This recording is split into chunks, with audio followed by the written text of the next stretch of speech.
under the power of the Scarab, Jackson. Your weapon is in the right-hand drawer of your desk. Use it.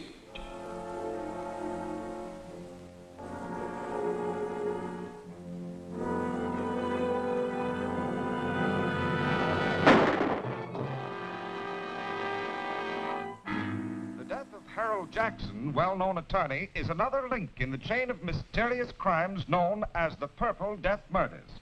In each case, a subtle, unknown poison has been found in the bloodstream of the dead man, and each victim clutched in his hand a jeweled scarab. The scarab, ironically, was the symbol of eternal life among the ancients. It is significant that all of the murdered men were actively or financially connected with a recent scientific expedition into the ancient Mayan ruins of Central America. The authorities are completely baffled, and the mayor has called District Attorney Grant Gardner to appear before a meeting in the office of Police Commissioner Dryden. Well, Mr. Mayor. And how are you, Commissioner? Hello, Grant. The commissioner's been alibying his failure to turn up anything in these Purple Death Murders. What are your excuses, Mr. Gardner? I don't make excuses, but I do have a definite plan. And that is? I'd rather not discuss it now. You'll have to be patient. You remember the Commissioner and I have cleaned up crime waves in this town before. Yes, but that mysterious Captain America did most of your work for you. If we could only contact him now. I feel certain that this new crime wave will bring him out of hiding to help us. And I hope so. We're up against a new type of scientific criminal. One that we'll never find in the usual haunts of crime.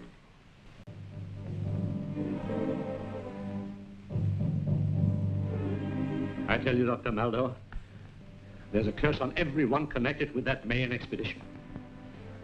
Jackson's gone, and Wilson, and Evans. Why, you or I may be the next victim of the Scarab's Purple Death. My dear Professor Lyman, you're overexcited. Calm yourself. Here, have a cigar. Thank you.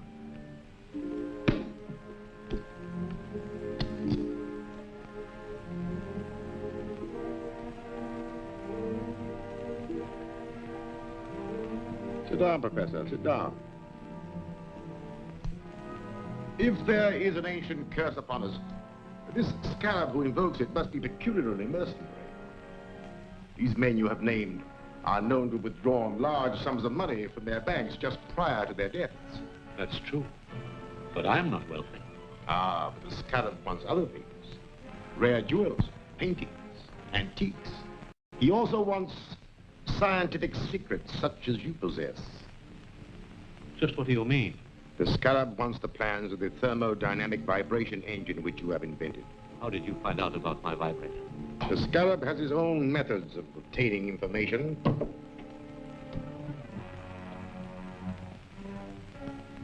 You? The Scarab? Yes. I'm the Scarab. It is my vengeance which is striking at all of you. It was my expedition. I uncovered the secret information and laid the plans which made it successful. And how was I rewarded?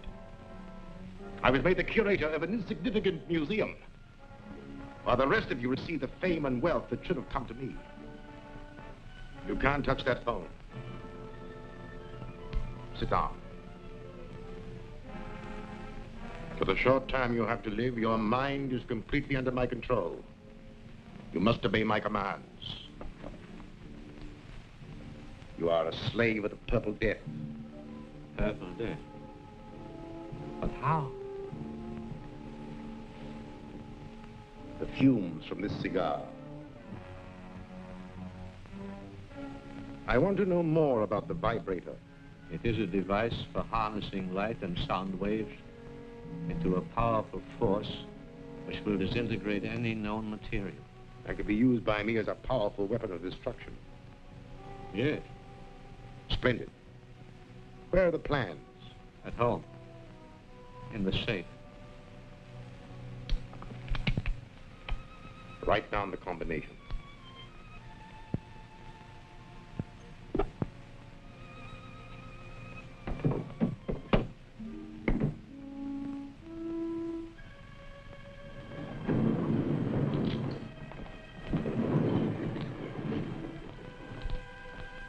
Gruber, you will take Professor Lyman out. He will obey your final instructions. Yes.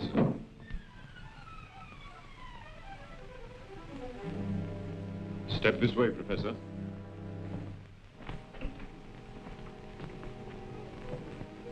Farewell, Lyman. You'll find the plans in Lyman's safe. Here are the combinations.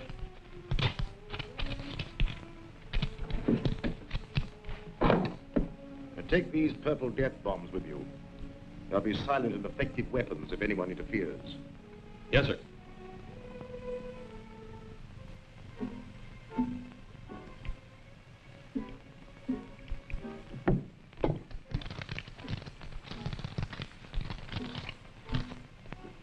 This is what we're after.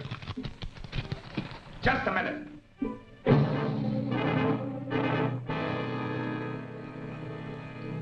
Throw your gun in a corner. You too.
Police Commissioner Dryden speaking.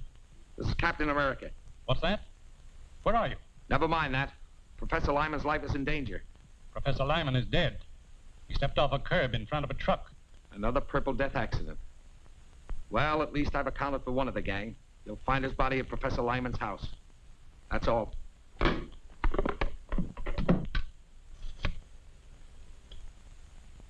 Get me the district attorney's office. Office of the District Attorney, Gail Richards speaking. Let me speak to the DA. Mr. Gardner isn't here now, Commissioner, but I expect to hear from him shortly. Well, tell him that Captain America's on the job. He just killed one of the Purple Death murderers. I'll tell him.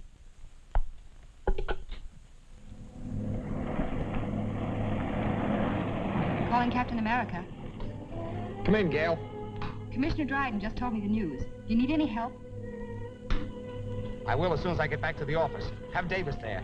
I have an important clue for him to analyze. Right. He'll be here.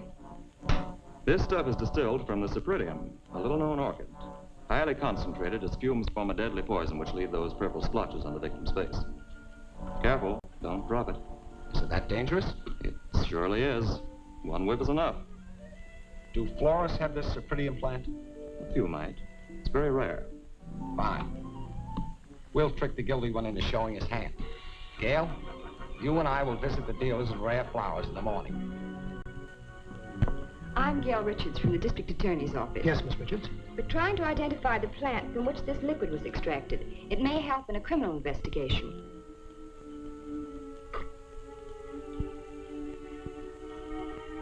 Sorry, I can't identify it. Thank you.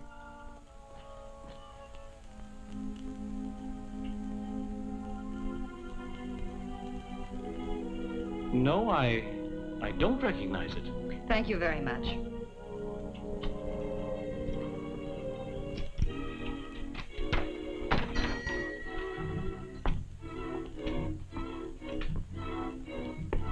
May I help you, miss? I'm from the District Attorney's office. I have a plant extract which we're trying to identify with a murder investigation.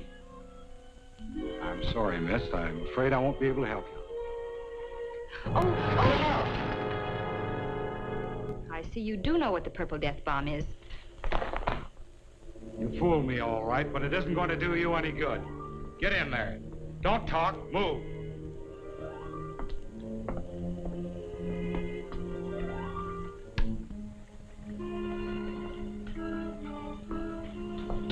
Well? This dame's wise to our setup. Turn around here. Tie her up.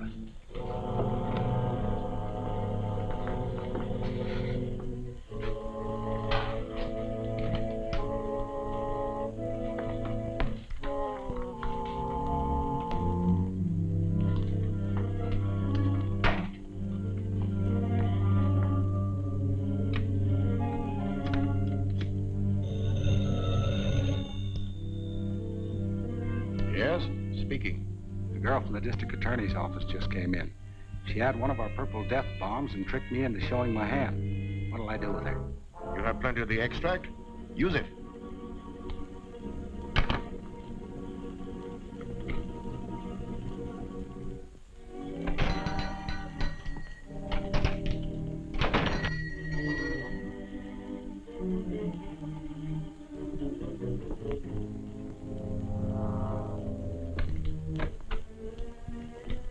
Yes, sir.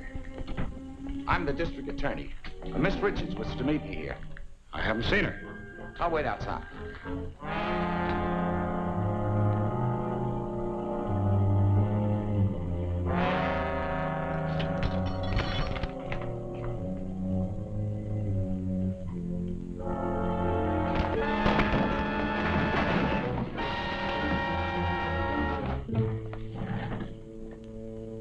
Take me to Miss Richards.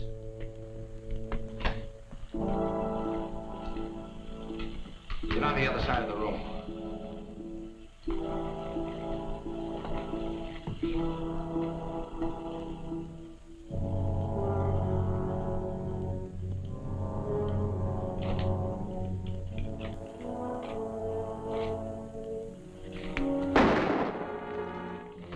This contains the purple death. Drop that gun or we'll all die.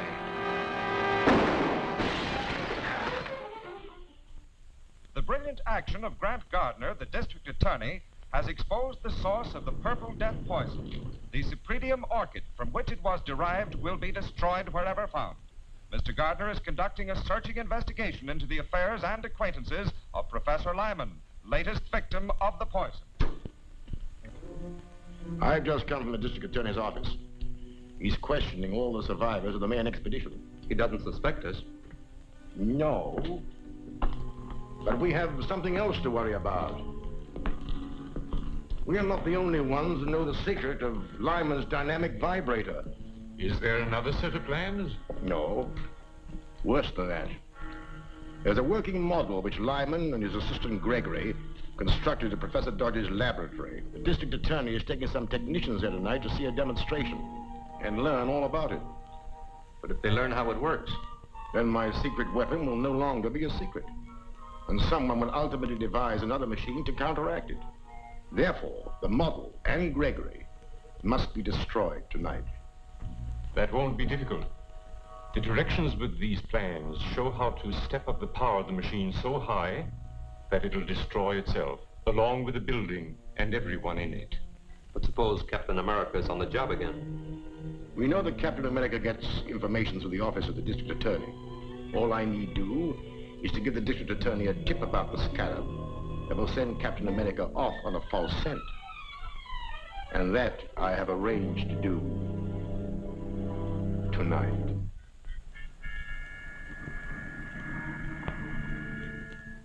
This is Eddie, Mr. Gardner. I've got a hot tip on those Purple Death killings.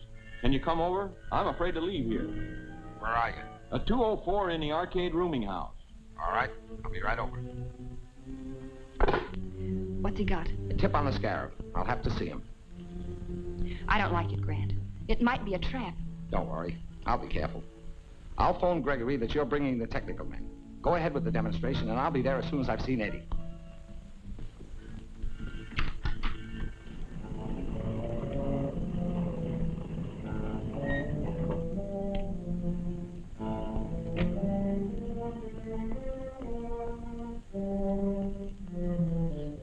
Well, your phone call worked, all right. Here comes Captain America. But I phoned the DA. That's right. And Captain America shows up as we expected. Well, you served your purpose, Eddie.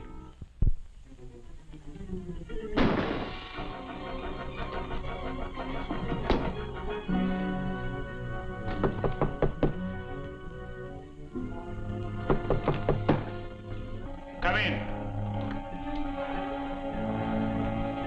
Come on in.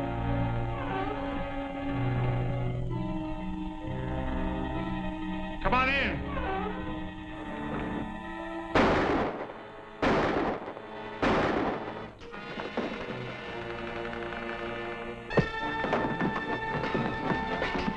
Start talking. Who's your boss? I don't know his name. Stop, the 2 bullets left. Yes, I'll hit one presently. Wait, I'll talk. His name is Maxim. Keep talking. He wanted to get you out of the way. They're pulling a big job at the office of a guy named Dodge. I don't know what it's all about. Well, I do.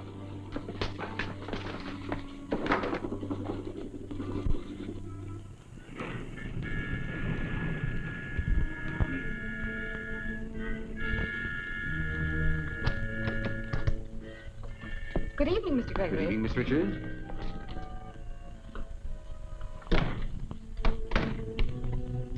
Mr. Merritt and Mr. Norden are here to witness your demonstration of the vibrator. Oh, yes, the DA telephoned me. I'm glad you came. I alone know the secret of this machine, and it's a heavy responsibility. So, come this way, please.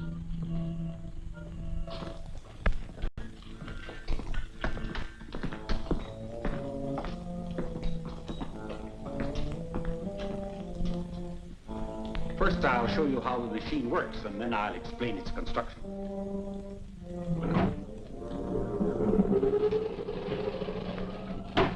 In a few minutes, we'll have generated sufficient power to destroy this miniature structure. Now, if you'll step this way, you will see the result of the demonstration.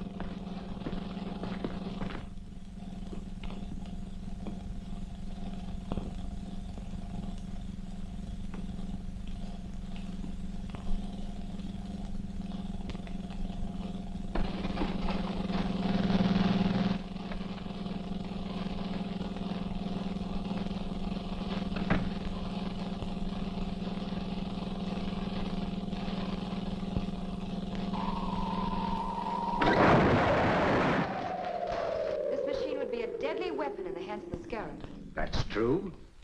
And when the plans were stolen from Professor Lyman, they contained instructions for stepping up the machine's power to 100 million volts. A force that would shatter a 20-story building like an eggshell. Gregory's right, gentlemen.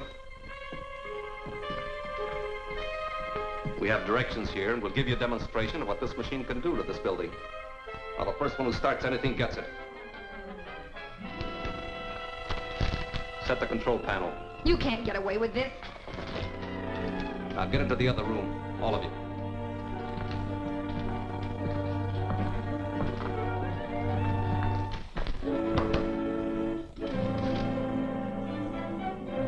Before we wreck this building, I want all of Professor Dodge's papers.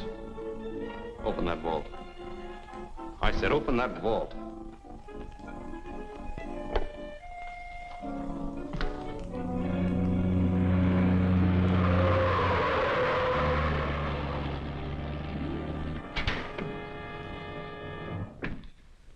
Get him.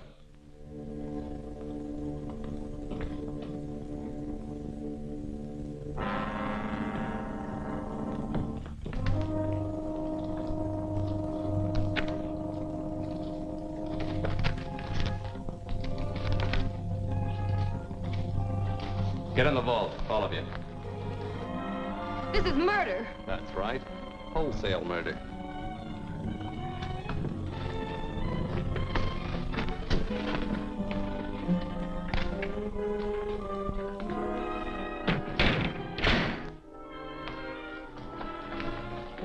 All set. Start it up. I'll get the car ready for our getaway. Now, don't leave until you're sure the machine is running okay. Right. If that machine builds up to its full power, this building will collapse in a cloud of dust.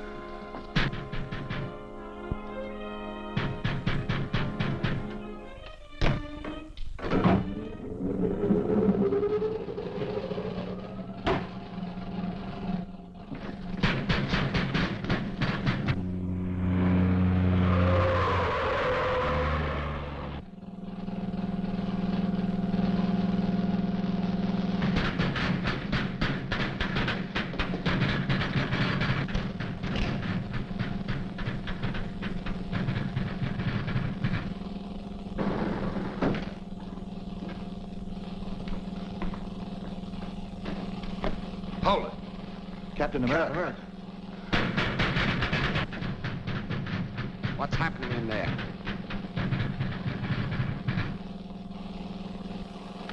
Get over there.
Do any of you know the combination?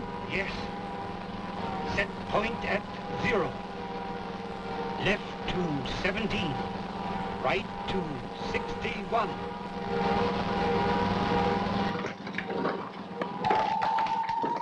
The vibrator. If it isn't shut off, the building will collapse. Get out. I'll try to stop it.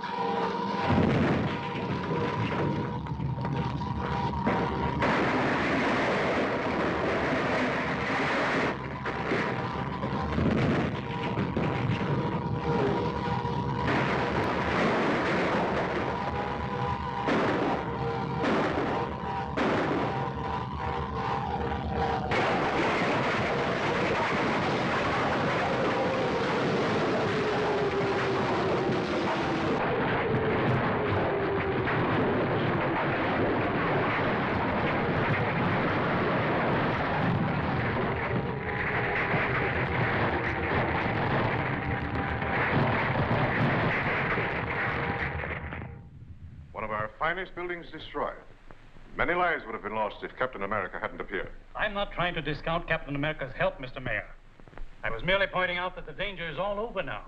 The stolen plans of the vibrator were destroyed, along with the only 2 criminals who knew how to operate it. The Scarab is completely disarmed. I'm afraid that's not entirely correct, Commissioner. You know that Matson got away with most of Professor Dodge's papers and plans. What were the plans?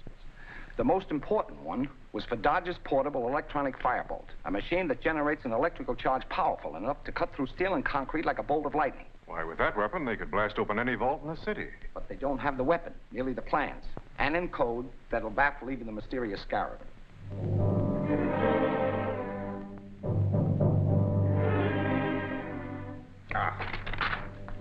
We're getting nowhere. Professor Dodge is clever. The plans are impossible to decode. We've got to decode. With the electronic firebolt, all the wealth and art treasures of the world will be mine. Well, since we can't break the code, I shall have to persuade Professor Dodge to do it for us. But Dodge is under police protection. The authorities are the only ones who know where he is. They won't stop me. I'll get that information from the DA's most trusted assistant, Miss Gail Richards.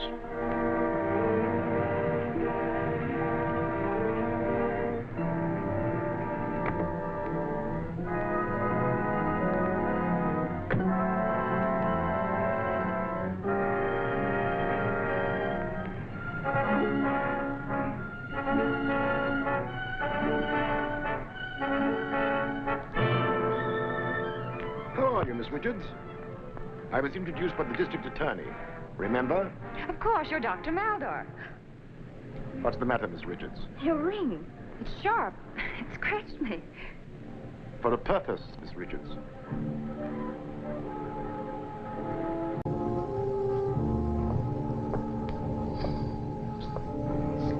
You are under a powerful hypnotic influence that forces you to obey me. I will obey. Where are they keeping Professor Dodge? In the district attorney's apartment, suite 304, Winston Arms. Is the district attorney with him? No, but he's going there soon. How is he guarded? There's a policeman in the apartment with him. Now listen carefully. You will go up to your office and telephone the man who is guarding Professor Dodge and tell him that 2 detectives from the district attorney's office are coming over to question him. You must hurry, as the effect of the serum will be working off in a few minutes. When it does, you will remember nothing that has happened. Do you understand? I understand. Good. Then go quickly.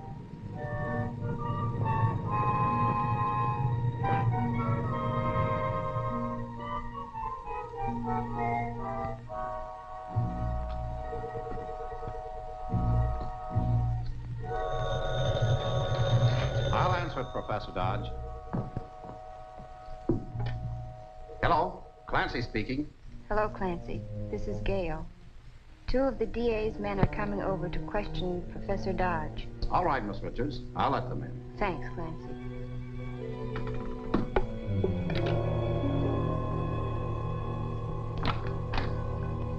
Hello, Gail. Say, what's the matter? I don't know. I feel dizzy. What you need is fresh air. Suppose you drive over with me to see Professor Dodge.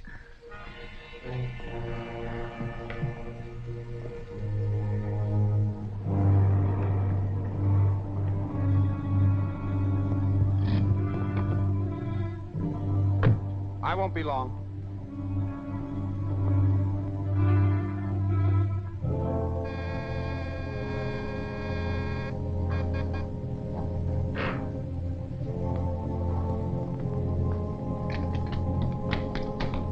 Hello, Clancy. How's everything? You're covered, Mr. District Attorney.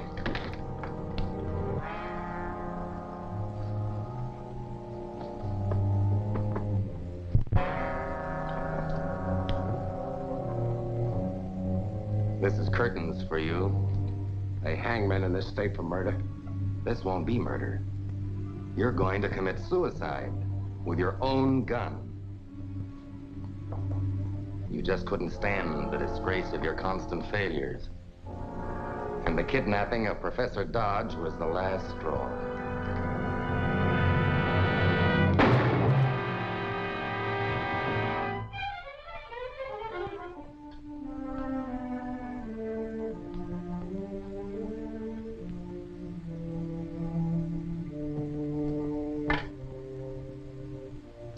𝙁𝙪𝙡𝙡 631. Hello, Joe. This is Tate. Now listen, when Matson gets there with Dodge, tell him everything's okay. I just took care of the DA. You think you did. The first cartridge in my gun is always a blank, to be fired as a warning shot. Turn around.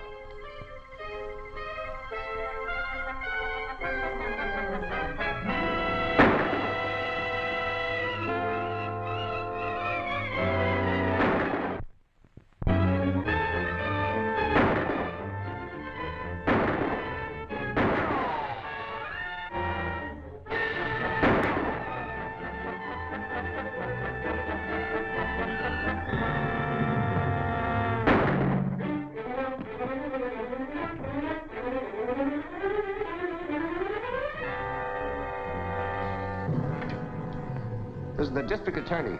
Please get the telephone supervisor and find out the address of 𝙁𝙪𝙡 631. Call me back here.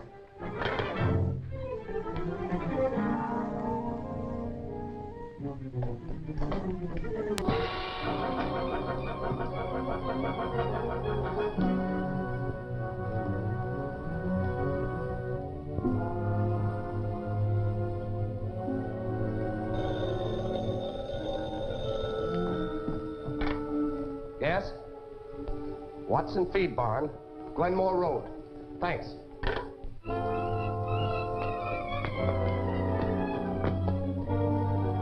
Matson has taken Professor Dodge. I'm going after him. Clancy's up in my apartment out cold. You phone the commissioner, tell him what happened, and then take care of Clancy. Right.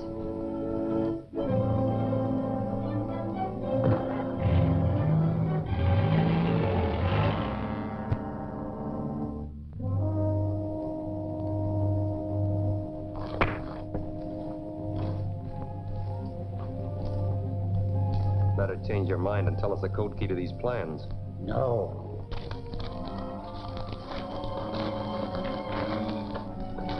Start the tractor.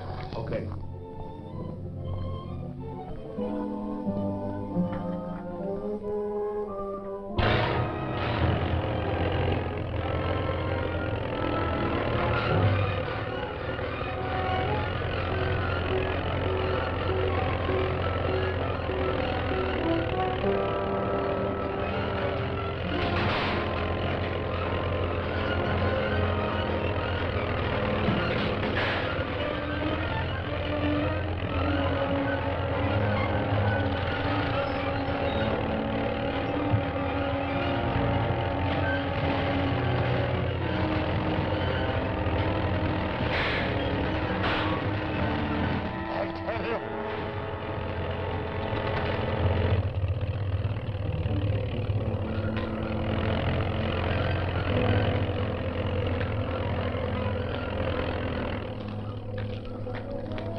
Start talking. I'll have to show you in writing. All right. But no tricks.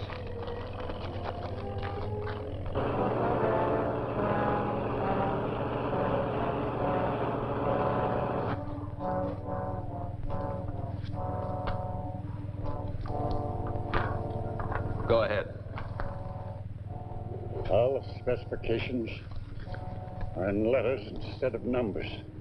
Code is based on the 10-letter word Davenport's.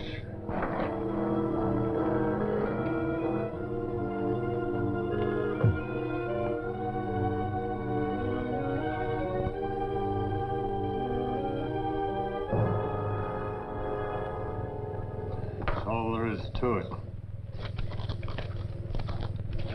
This better be right. Tie him up again.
What happened before I arrived, Professor Dodge? They forced me to reveal the code key to the plans for my electronic firebolt. With that machine, they can break into any safe or vault in the country. Well, that's probably just what they plan to do.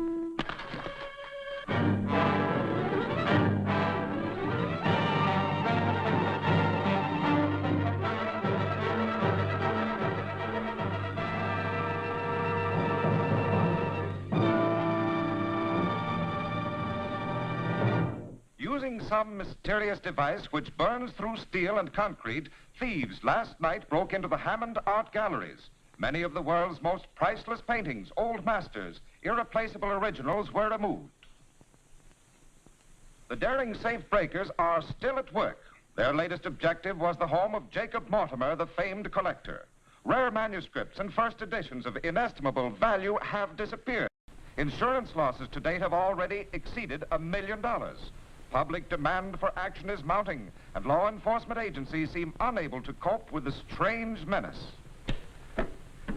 I'm getting enough criticism from the mayor without listening to any more of that. Pretty bad. That electronic firebolt is a powerful weapon in the hands of criminals, but I think we can stop them now. You mean if that machine of Professor Dodge's really locates the firebolt? You can depend on Professor Dodge. His locating device will be finished today. And the next time they use that firebolt, we'll have a chance to trap the Scarab's gang. At this rate, you'll soon have every art treasure and antique of the city. Don't be too confident. The district attorney is no fool, and Professor Dodge is a very competent scientist. They haven't stopped us yet. No. But I must learn what their plans are. You're going at once to find out what's happening at the district attorney's apartment in the Winston Arms.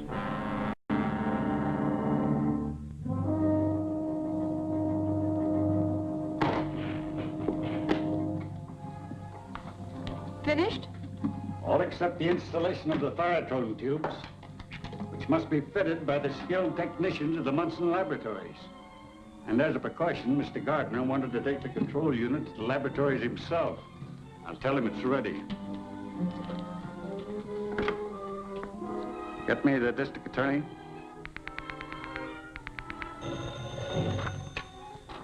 District Attorney. This is Professor Dodge, Mr. Gardner. The control unit for the firebolt locator is ready for the lab work. Excellent. I'll be there in an hour to pick it up.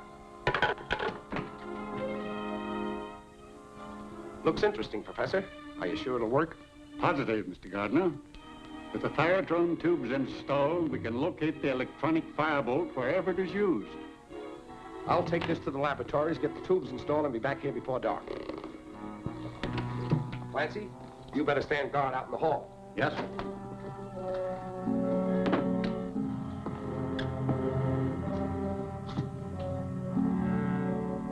Someone's tampering with Grant's car. I've got to warn him.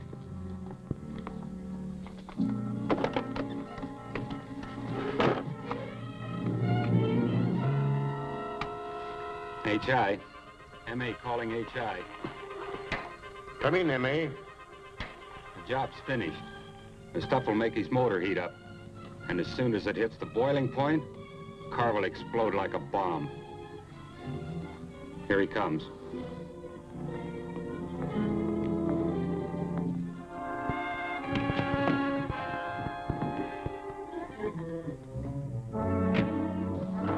He's pulling away now.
Highway Patrol. District Attorney speaking. I'm traveling north on Route 50. License 8K5047. Notify all police in vicinity to stop and detain occupant of station wagon trailing me. District Attorney, license number 8K5047. Traveling north, trailed by station wagon. Got it.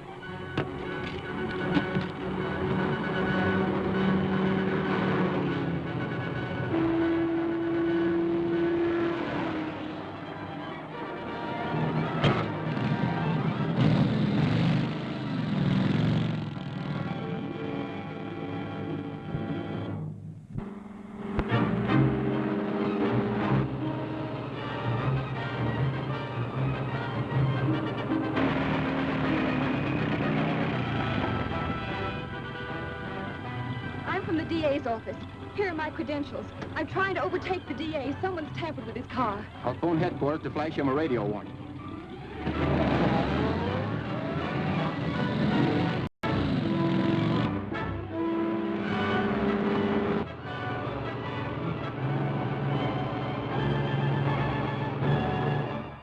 That's right, the district attorney's car.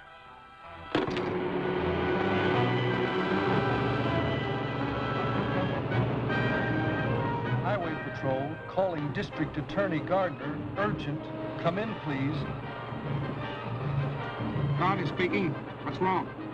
Examine your car for trouble. It's been tampered with. Thanks, I'll check it.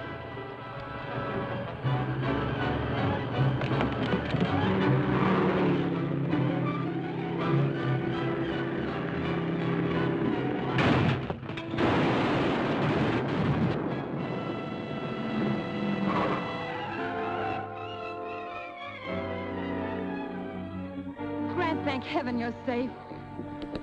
So is the control unit for Professor Dodge's locating device. The Scarab won't know that. I'll prepare a headline that'll convince him it's still safe to use the firebolt. Let's go. Mystery car explosion injures DA. Scientist locating device unit destroyed.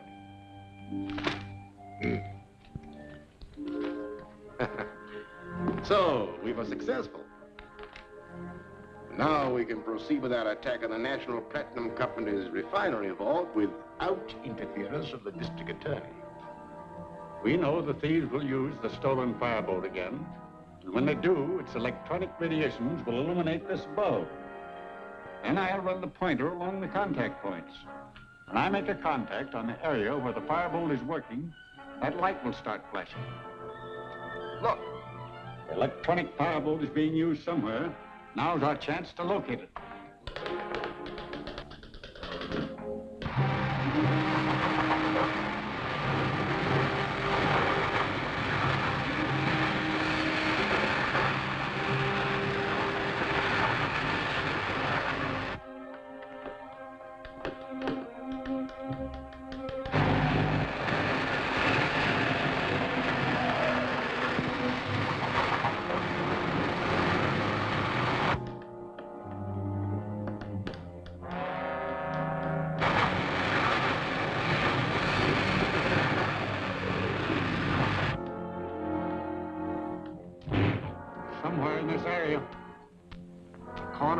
And Belvedere.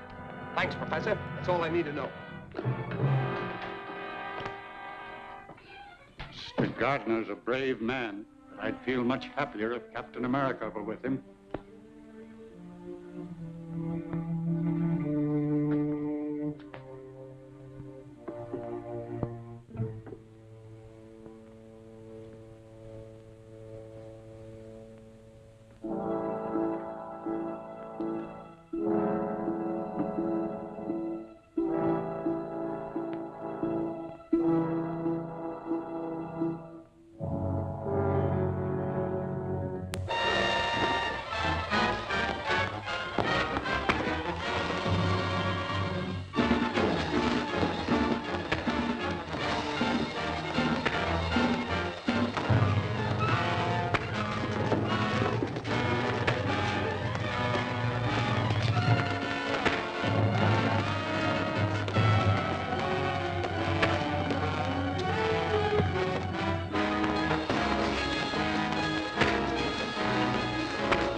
just about to get away with the platinum when Captain America showed up.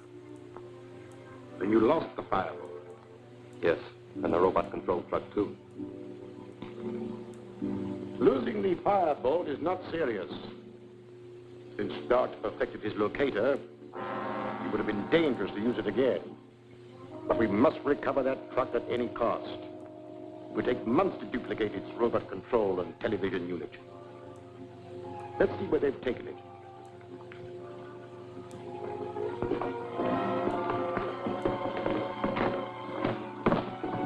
Turn on the television controls.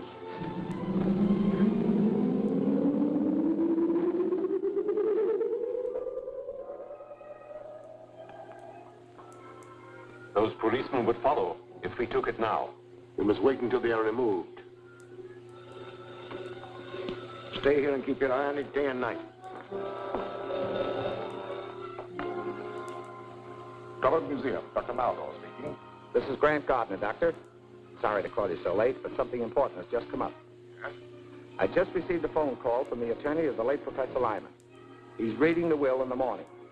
Since you and Professor Dodge are beneficiaries, he wants you both to be there. I'll be glad to attend. What time is the meeting? 10 o'clock in the morning at the Lyman residence.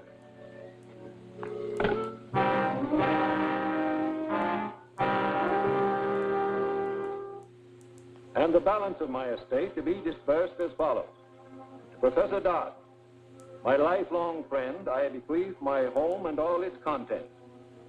To Dr. Maldo, for his loyalty and untiring efforts in the cause of science, I give all my rights and interests in the Drummond Museum, with the exception of the Mayan crown jewels now in his custody. The jewels will be turned over to Professor Dodge and sold to finance an expedition into the Mayan jungle to search for the lost city of Zada. That is all, gentlemen. Now that you've inherited this estate, Professor, do you propose to live here? I hope so. If you think it's safe. I'll make it safe. I'll keep police guards around here as long as there's any sign of danger from the Scarab. Thank you. What progress are you making in the Scarab case? Not much, but Captain America has turned a truck over to us that may hold a clue. The mechanic is checking it now. You should be able to give me a report on it by the time I get there. Now, if you'll excuse me. Well, I must be getting back to the museum. I'll deliver the Mayan jewels to you tomorrow. Well, I'll expect you. Goodbye.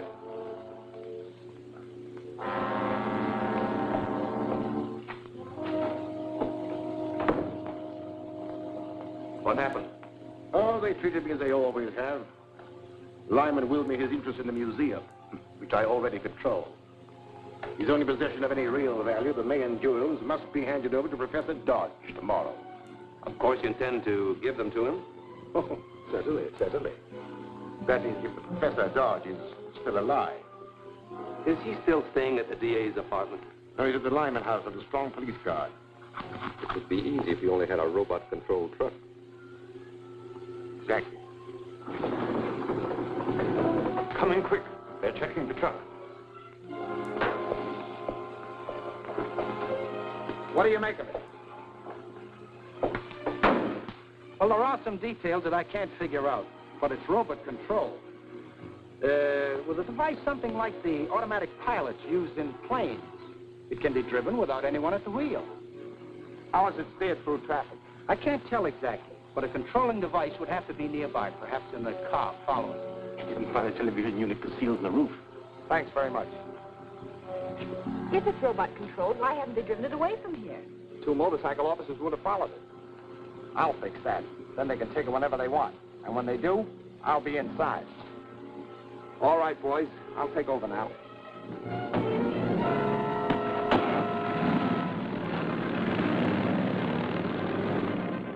Better stand by the office just in case I need you. The second that door closes on Mr. Gardner, be ready to take control of the truck. All set. Good. Take her away.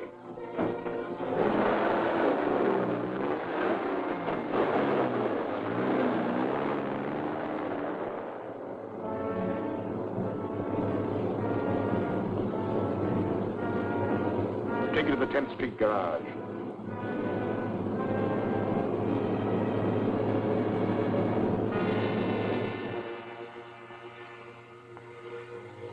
H1 calling B10. H1 calling B10. B10, come in. The robot truck is on the way to you. Be ready for it. We're set. Get set for the district attorney, too. He's in the middle compartment. The Scarab wants him alive. Alive, get it? Right.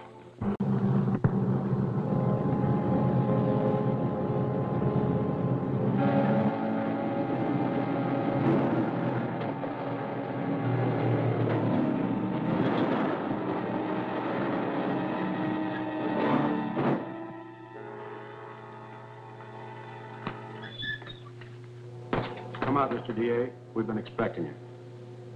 I see. A reception committee, huh? We're just the doorman. The committee will take care of you later. Tie him up.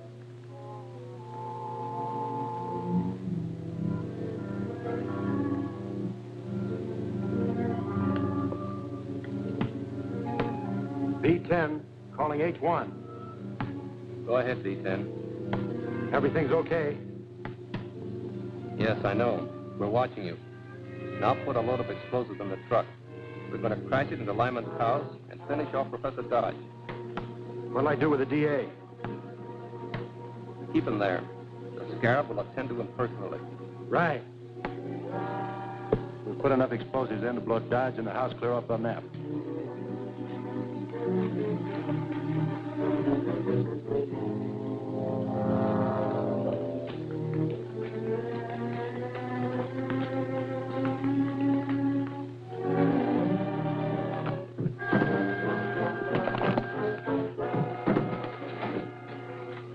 Now it's a traveling bomb. Open the doors.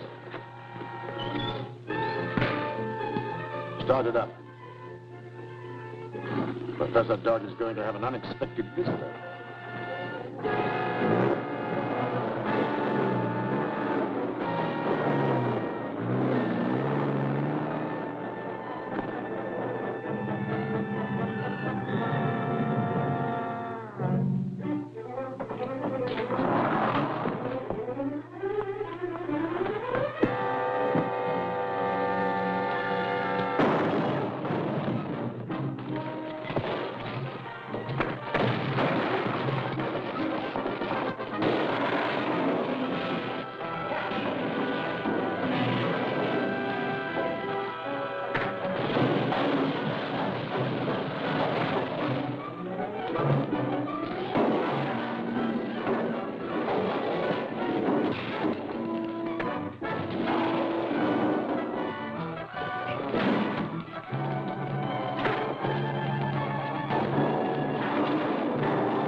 America.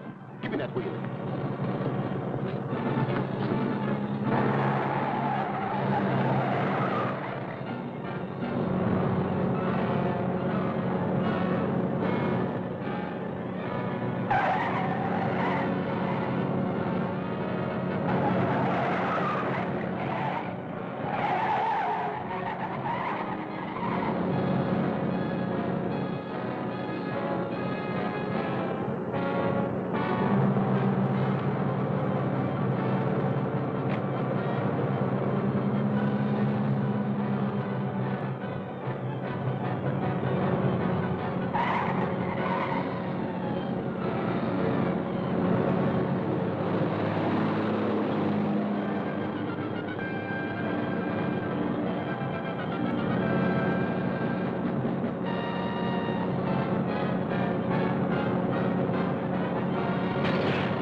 Professor Dodge. Oh. Hello, Dodge. I've just decided to go to South America with the Fletcher expedition. We're leaving tomorrow on the Hermosa. I can't stand being under the constant threat of death from the Scarab. Yes, I know. I've read the papers. You've been through a terrible ordeal. Is there anything I can do? Yes, my ship sails at 4 in the afternoon. Could you bring me the Mayan crown jewels in time for me to turn them over to my dealer? Certainly. I'll be there in good time. Is there anything else? No, thank you. The district attorney is attending to all the arrangements. He's keeping a police guard here until I leave and furnishing an escort to the pier. Fine. I'll see you tomorrow.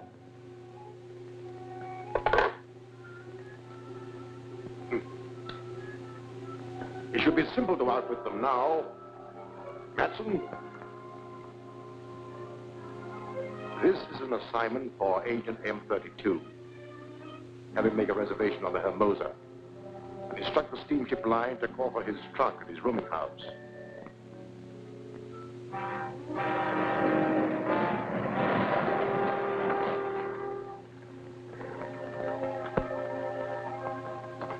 Come in, Doctor. Thank you.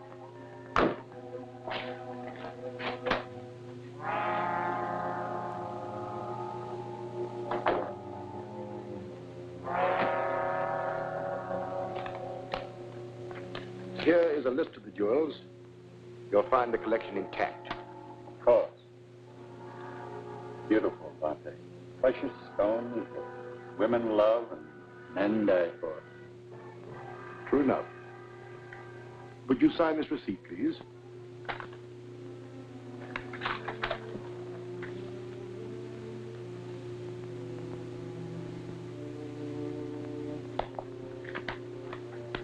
Thank you.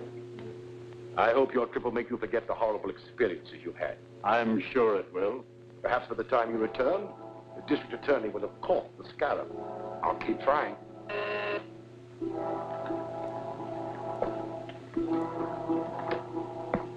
Hello? Have them drive in. I'll check their credentials at the house. It's the expressman for your baggage. Well, bon voyage. Thank you, Doctor.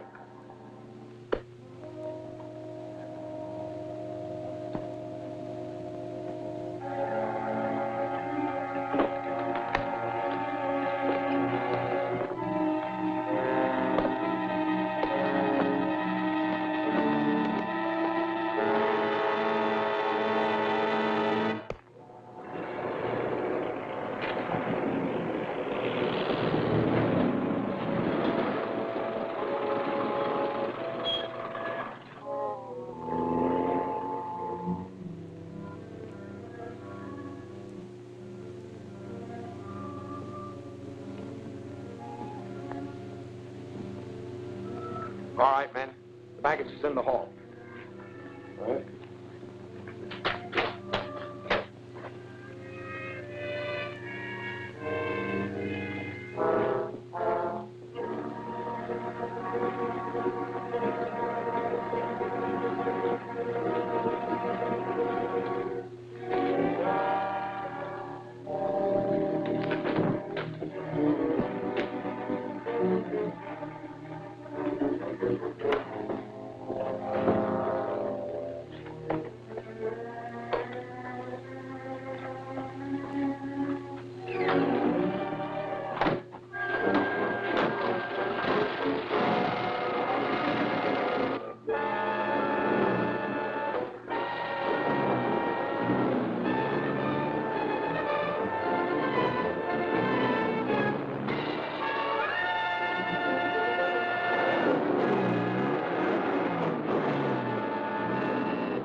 Hello? Sergeant, Professor Dodge has been murdered. Murdered? Pull that baggage truck till we check on it. Too late. It pulled out and headed north. Have your men search every inch of the house and grounds. I'm going after that truck. Search the ground.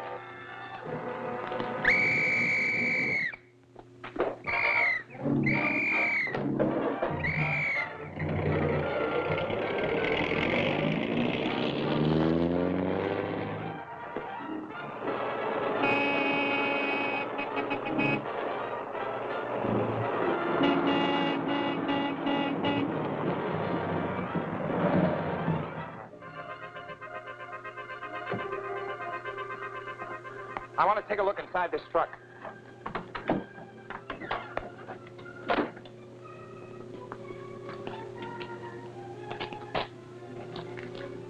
How'd that trunk get open? I don't know. It was closed when we put Mr. Dodge's baggage in. Dodge has been murdered. And the man who did it hid in that trunk and then got out somewhere along this road. Who shipped it?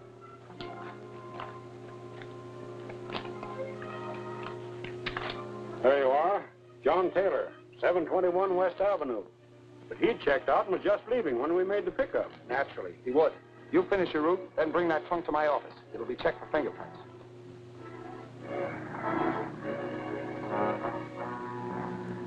Did you have any luck, Chief? Yes. Get me the police commissioner immediately. The fingerprints on the trunk identified Taylor as Lefty Harper, a criminal with a long police record. I'm going to start a search for him. Hello? Oh, hello, Commissioner. I want a dragnet thrown out for Lefty Harper, alias John Taylor. He was found dead in his car half an hour ago, shot through the head. Where's the body? At the morgue. The car is downstairs, back at police headquarters. We looked it over. The plates and registration slip are phony. But we did find a service station sticker which might be a lead. Good. What's the address? Allen's Gas Station, 5th and Manchester. Gail can check that for us. I'll meet you at the morgue. Yeah, I serviced that car and delivered it around the corner to the fiber box company. Thank you. I'll go there. Taylor worked here a week or two and then quit. That's all I can tell you. I see. May I use your telephone? Sure.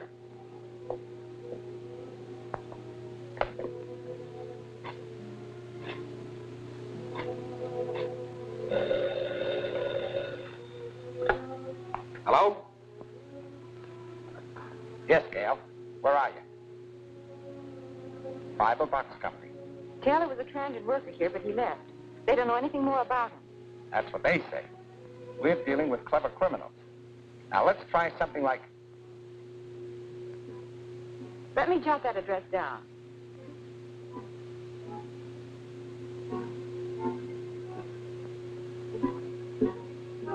I'll go right over. Thank you.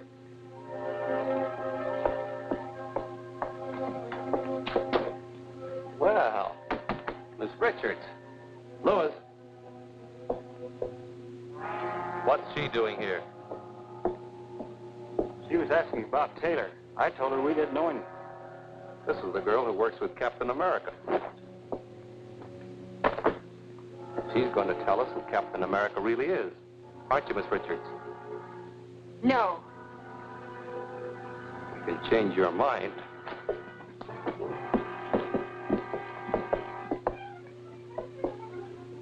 Show her how that paper cutter works.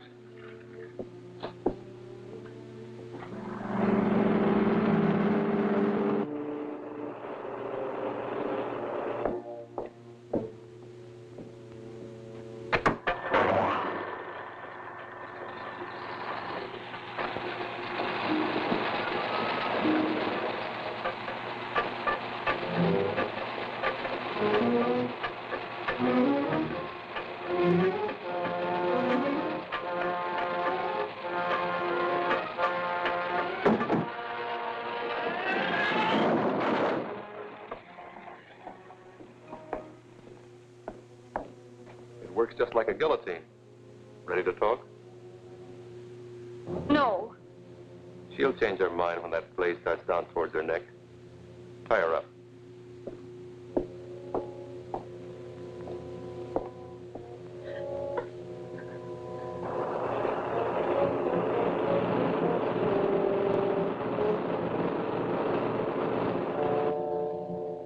This is your last chance to talk.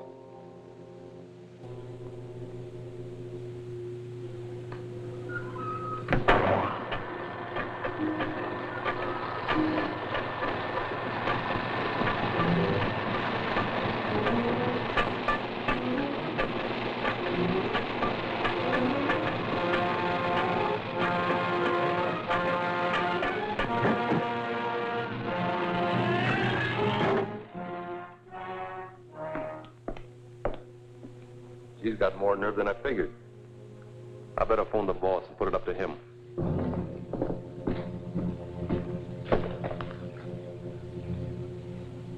Louis, who used this phone last? The girl. She left the connection open so they could hear us. We've got to get her away fast. Hold! Captain America.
Either the district attorney and Captain America are one and the same man, or else they're working very closely together.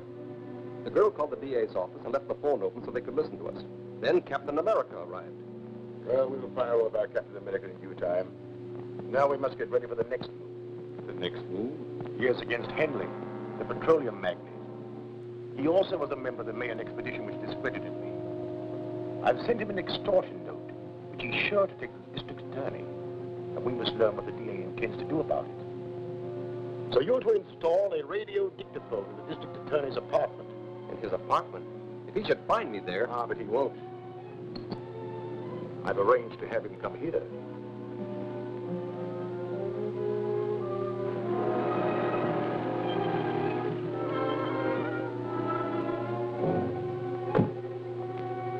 Shine, sir? Not today.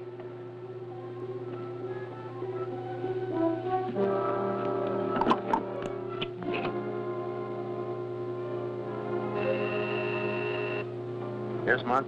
The district attorney has just gone in. Very well. On your way. I'll keep him here long enough for you to finish the job.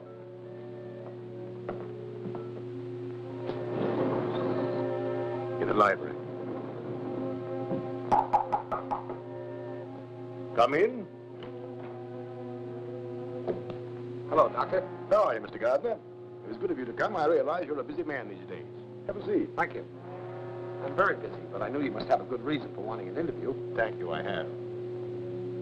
The National Academy of Science has asked me to prepare the material for biographical articles on the members of the Mayan expedition who have been murdered.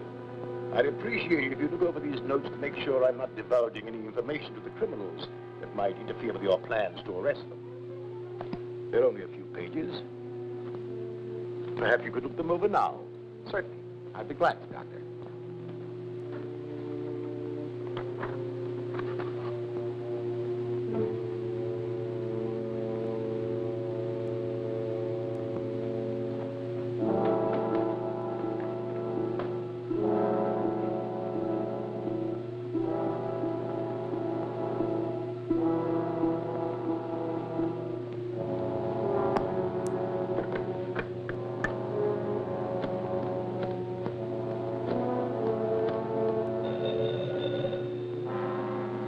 Yes? Is the DA still there? No, he just left. That's okay. I'm in his apartment now, and I'll have time to finish. Open your receiver and set it for 20 megacycles, and I'll give you a test. Very well. Gruber.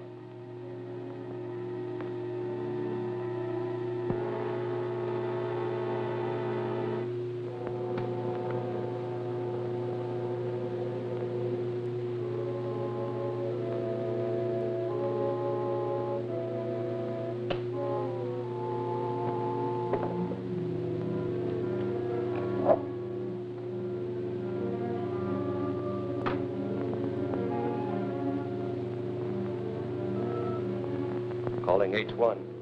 M3 calling H1.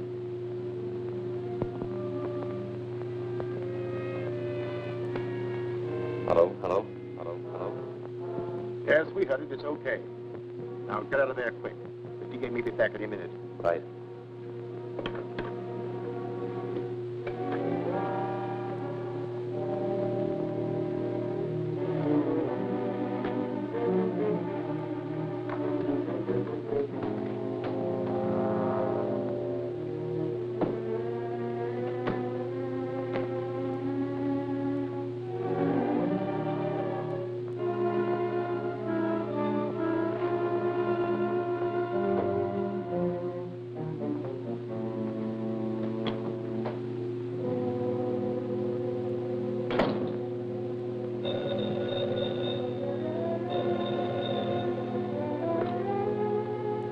Hello? Hello, Chief. Mr. Henley is here. He's in a panic. Henley? Petroleum magnate? Yes, he's waiting in the outer office. He's received an extortion note signed by the Scarab. He wants to see you at once.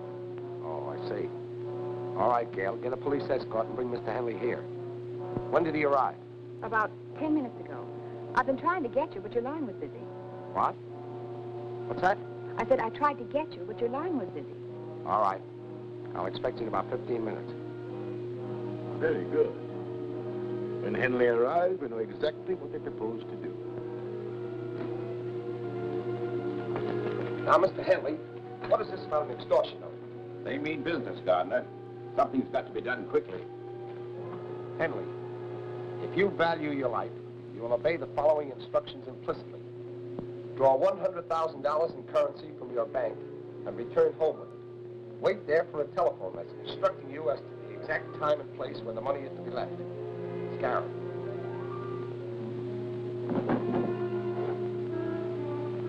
How did you receive this? It was pushed under my door. Do you intend to pay this money? Of course I intend to pay. It's my life I'm buying. I consider it worth the price. I'll consent on one condition. You are to remain on the police guard, and Miss Richards will deliver the money. That's satisfactory. Will you try and capture the extortionists when they come for the money? That won't be necessary. We have a specially constructed carrying case for just such an occasion as this. It has a secret compartment containing a radioactive cell, which keeps sending out a signal. By means of triangulation, we can locate the case wherever it is taken. Perhaps to the headquarters of the Scarab himself. I'll take care of the mechanical spy. We'll take every precaution to protect you. But remember, we're probably dealing with a homicidal maniac. You call me at my office as soon as you learn where the money is to be delivered. I will. We'll walk you to the elevator. Now the homicidal maniac will plan a counterattack. Bye. Good luck. Thank you.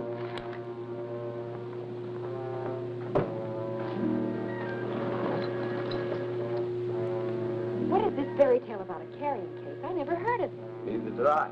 It's a good idea. But you told Mr. Henley. I not only told Henley, I also told the Scarab. When you said my phone had been busy, I realized someone had been in the apartment. I searched and found a radio dictograph concealed in the bookcase. Then they think. Just what I want them to think. That we're depending on the phone he located to trace them. So they won't expect us to try any other scheme. So that's it. Yes.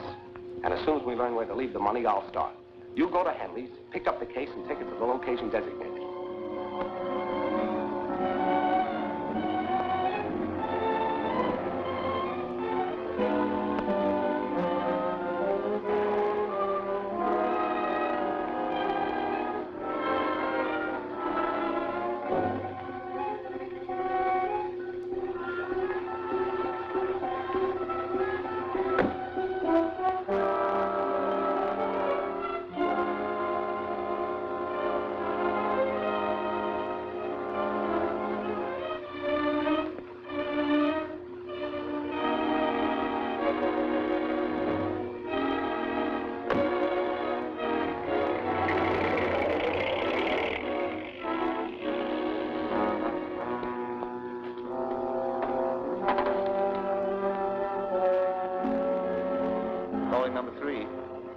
number 3.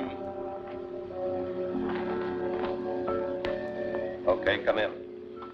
The girl came out alone and left the case. I'll get it. Drive the car around to the other entrance.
Take this case and drop it down the shaft at the end of the tunnel. Okay.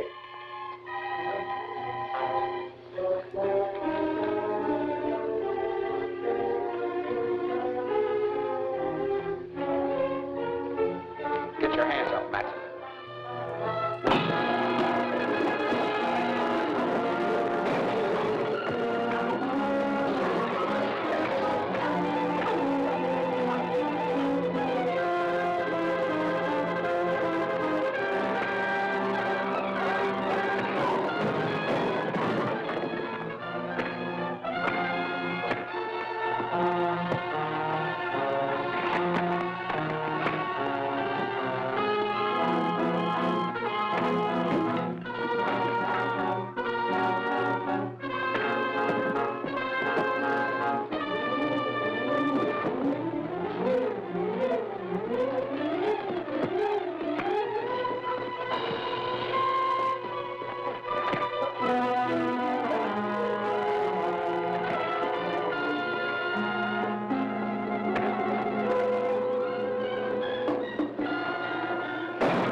It's all here.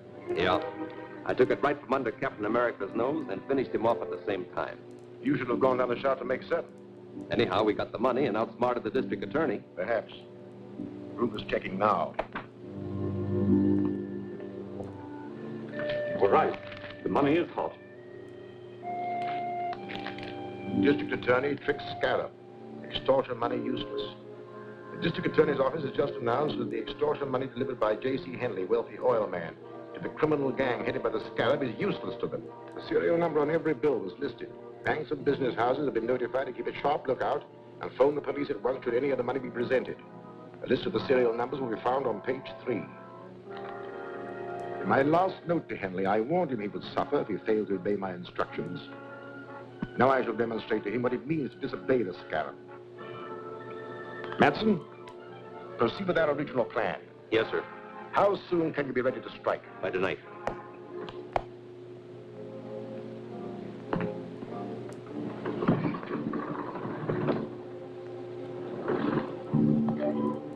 After tonight, Henry will be glad to pay any price I demand, in spite of all the protection he can get from the district attorney. And although your trick to prevent the use of the money was successful, you will soon learn how dangerous it is to disregard the Scarab's orders. Scarab, when did you get this note? It slipped under my door about an hour ago. You know, I was a fool to take your advice. I should have paid the money without any strings and had it all over with. What assurance do you have that the Scarab would have stopped with one demand? Once you start paying extortion money, there's no end to it. But the second note doesn't ask for money, it just threatens me. Oh, I want to help you, but well, I've got to consider my own safety. I've considered that too, and made arrangements to keep you right here in my own apartment under guard. But neither you nor any member of that Mayan expedition can be really safe until the Scarab and his gang are run to earth. Of course, you're right. It's a hopeless task. Not exactly. This was in the pocket of the man found at the mine. Just a card from a used car lot. It isn't much of a clue. No, but it does indicate that the dead man has had some connections with the used car lot.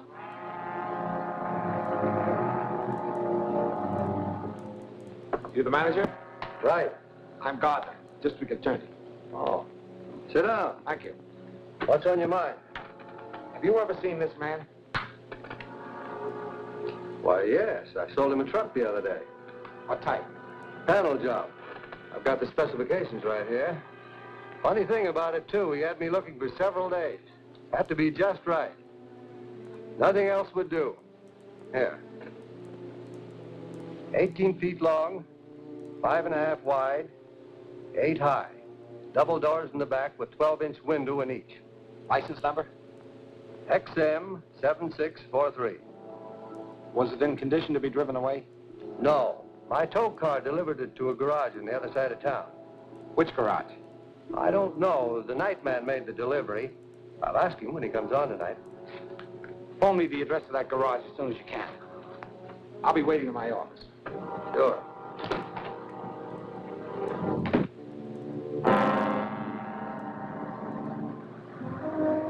So far, the only clue we have is the license number. Now what fleet?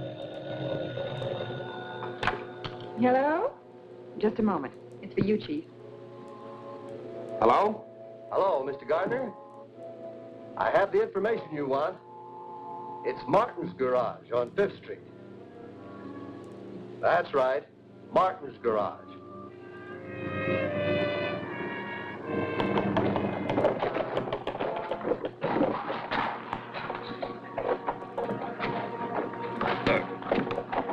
Take it easy with this stuff. All right.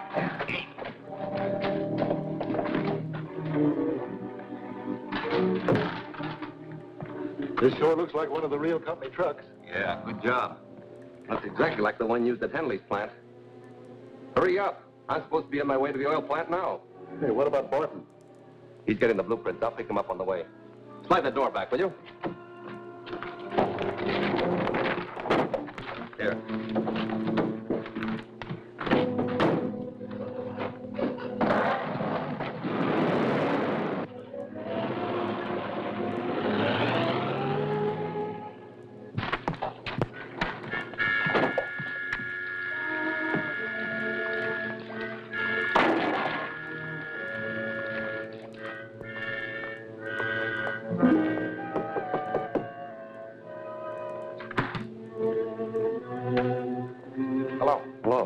What can I do for you? I'm the district attorney. I'm looking for a large panel truck. Well, we don't sell trucks. We only fix them. You misunderstand me. The large panel truck was towed in here the other day for repairs. The license number is XM7643. Oh, yeah. It needed a new motor, and we didn't have any, so we turned down the job. The owner took it someplace else. You don't know where it was taken, do you? No, I don't. And you didn't do anything at all to it? No, not a thing. You don't mind if I look around, do you? Oh, go ahead. Help yourself. Thanks.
Company.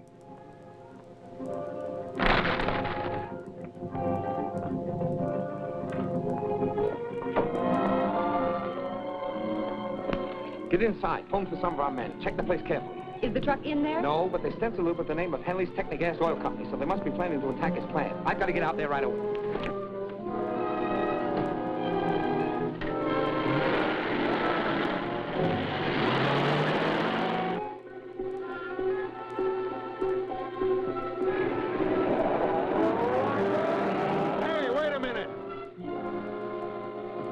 I've never seen you before. New man? Yeah. I'll have to see your pass.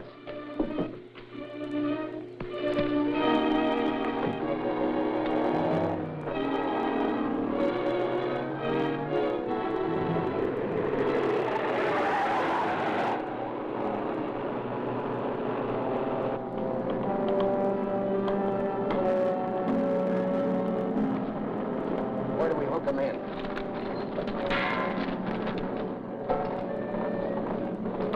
Connected into this pipe. The nitro gas will feed through these pipes into every building in the plant. Wait. There's 200-pound pressure on this line.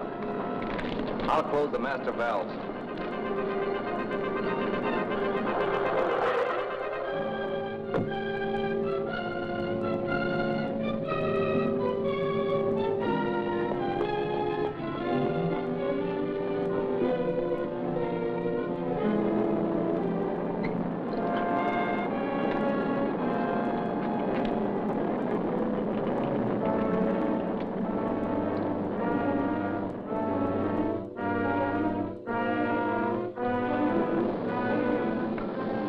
Turn up the fire at full blast.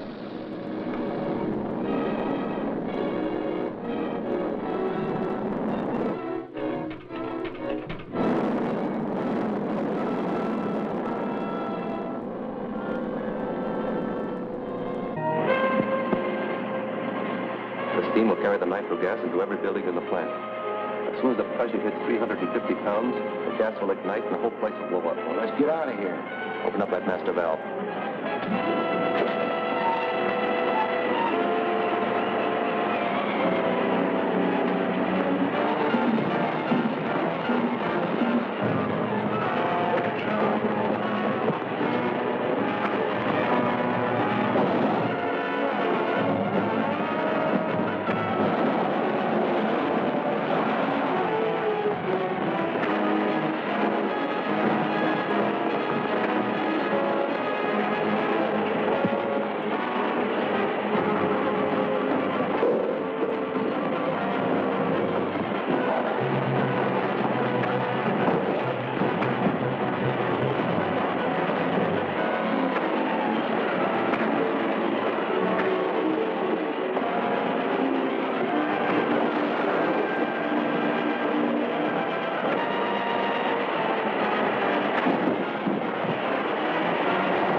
Despite the attempt to blow up the entire Henley Technic Gas Works, only one of the buildings was destroyed, thanks to the timely arrival of Captain America.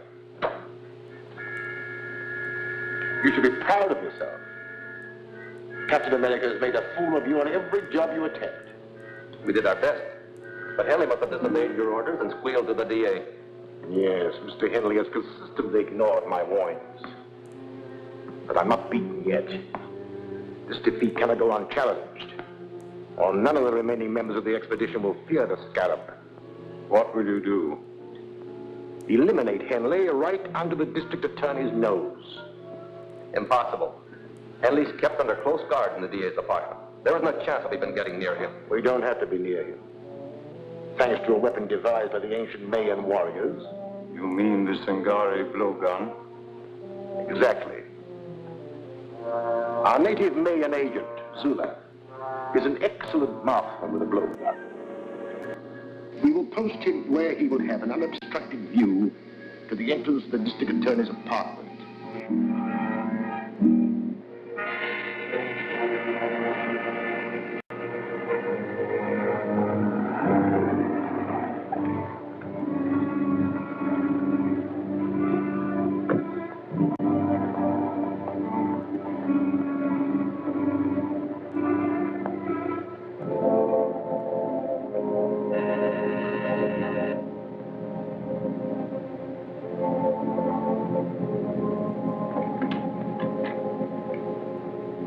Look here, Mr. Gardner. I've had about enough of this confinement. Your life is still in danger. You're here for your own safety. Oh, hang the safety. I'm neglecting important business. I'll accept full responsibility in case of further trouble, but you must permit me to go to my office. Very well, Mr. Henley. Only I insist that my men accompany you. Thanks. I'll be only too glad to have them. Clancy, you stay here. Yes, sir.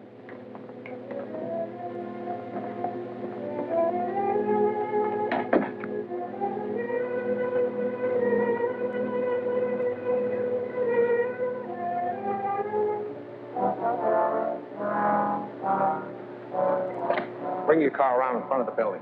You're taking Mr. Henley to his office. I'll follow in my car.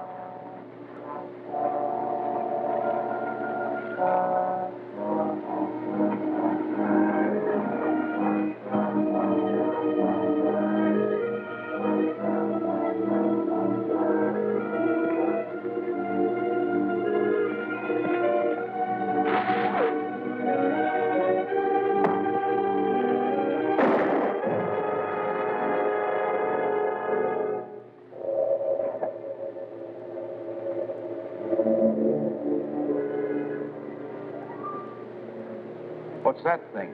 A poison dart with your name on it. This should convince you that you're still marked for death. Attempt on life of J.C. Henley, industrialist, foiled. DA to investigate origin of ancient poison dart weapon.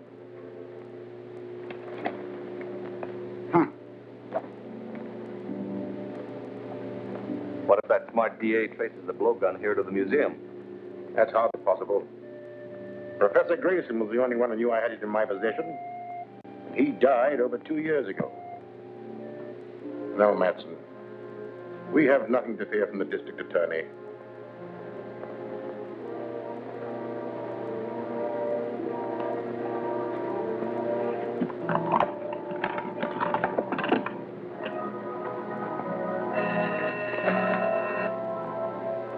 What is it, Monk? The district attorney is on his way in. All right, I'll be ready for him. Get out of sight.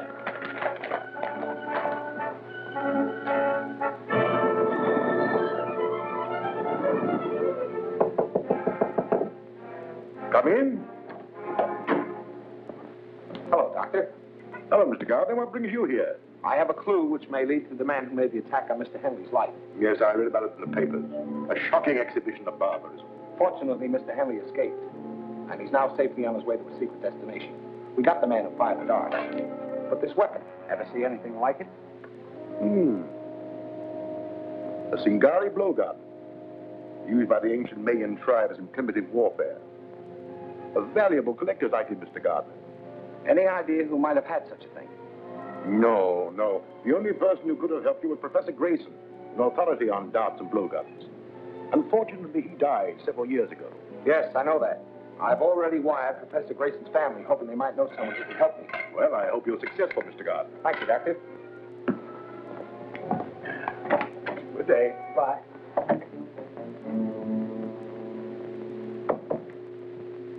Shine, mister? All right, son.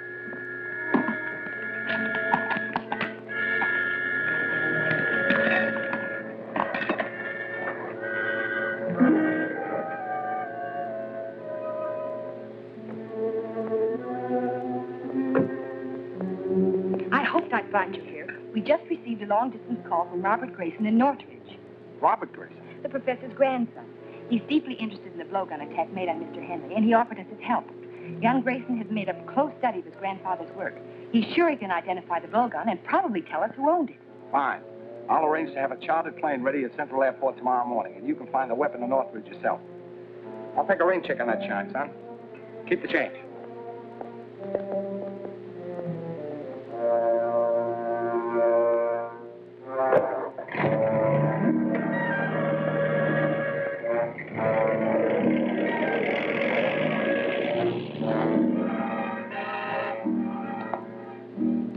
Yes, Mark. Here's some dope on a DA. He and the girl are going to try and have Grayson's grandson identify the blowgun. She's flying a chartered plane to Northridge from Central Airport tomorrow morning. That puts you in the spot. We're all in a butt. I thought you said that weapon would never be traced here. Grayson's grandson. I hadn't considered his taking the old man's place.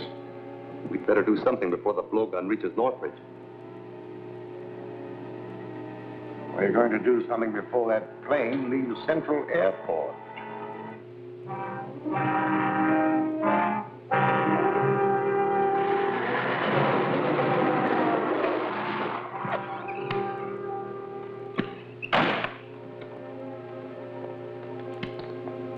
We're from the DA's office to check on that plane he ordered yesterday. It's on the field. You want to see it? Yes. Right this way.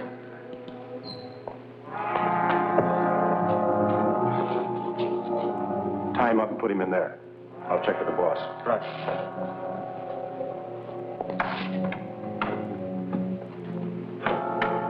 Calling H1. Calling H1. Z1 calling H1. This is H1. Come in. We're all set. Plane is ready, and the mechanic's taken care of. Good. You'll have plenty of time to install the bomb. I'll have it wired in the plane before the DA gets here.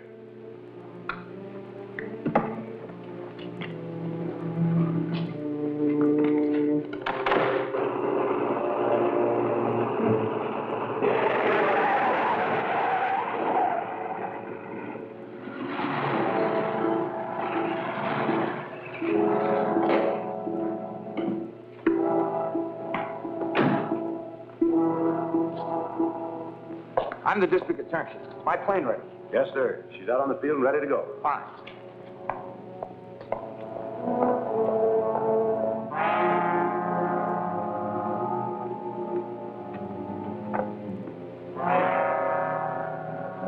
As soon as the motor starts, that bomb mechanism starts operating. And when the clock makes 10 revolutions, everything will go up. Come on, we gotta look busy.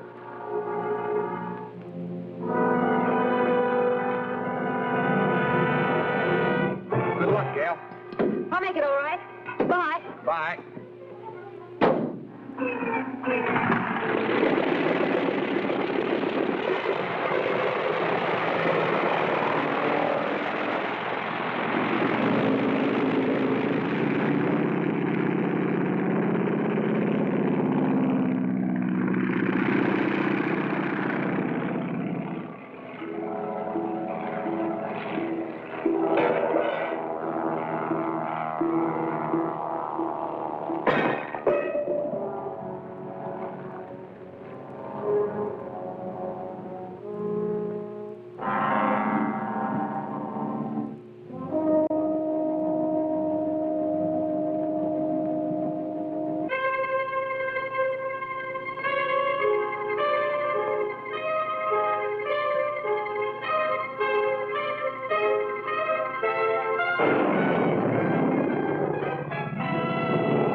keeping the DA? We better find out.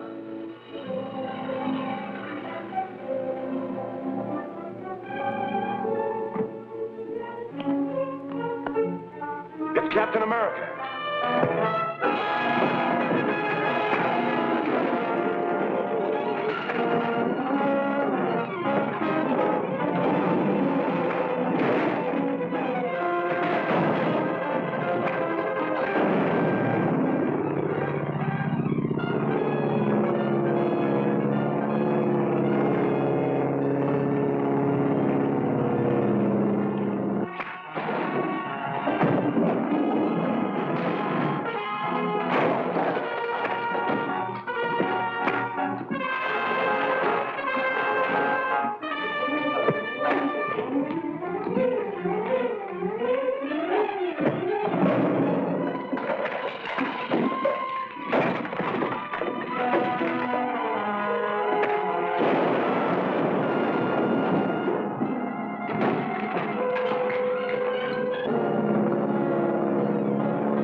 Time bomb in the plane that just took off.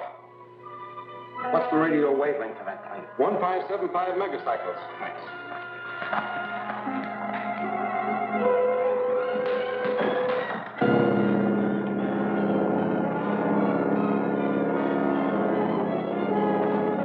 Calling Gail Richards. Calling Gail Richards. Come in, Gail. This is Gail. Go ahead. There's a time bomb in your plane. Bail out. Bail out. Okay, Grant.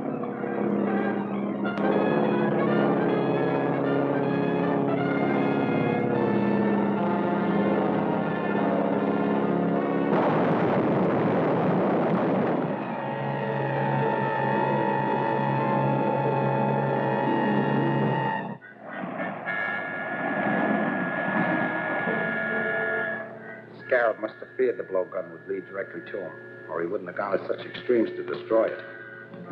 He certainly did a thorough job. There wasn't even a fragment of it left in the wreckage. I don't think those two prisoners will help us much. They're just two small-time thugs hired by Matson for that particular job. I wonder if the Scarab ever heard that the police make plaster of Paris copies of all important pieces of evidence. But we didn't have time to make a replica of that blowgun. I know that, but the Scarab doesn't. We could let the news leak out through the underworld that we have an exact duplicate from which Grayson can identify the owner of the original. And I'm willing to bet it won't be long before the Scarab hears about it.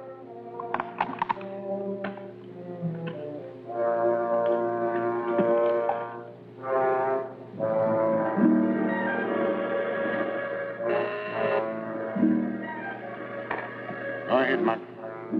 Number 31 reports the DA has a plaster model of the blowgun. He's wired Grayson to come here to identify the owner. That's all. A model? Why did they make a model of it? Routine procedure, I suppose. This calls for action. We have no time to lose. We must find out where Grayson will go when he arrives. Put every available man on the job. Check reservations on every train, bus, and plane coming into the city. Find out about all reservations in all the hotels. Get started immediately. This is a good reproduction, Walt. Should serve our purpose. But I'd like to see somebody translate those fake Mayan hieroglyphics I painted on it. District Attorney's office. Yes, Commissioner. He's right here. Yes? They fell for it, Grant. A man just asked about Grayson at the Hotel Metropole. And they told him that he reserved room 504 for this afternoon. Fine. That's just what I hoped to hear. Have you got a man at the Metropole? Yes. Donovan is taking the doorman's place. All right. Leave him there. But don't have anyone else around. I want them to be able to get away with the blowgun so we can follow them to the Scarab. We better give them a little time to get organized. Then we'll deliver this right into their hands.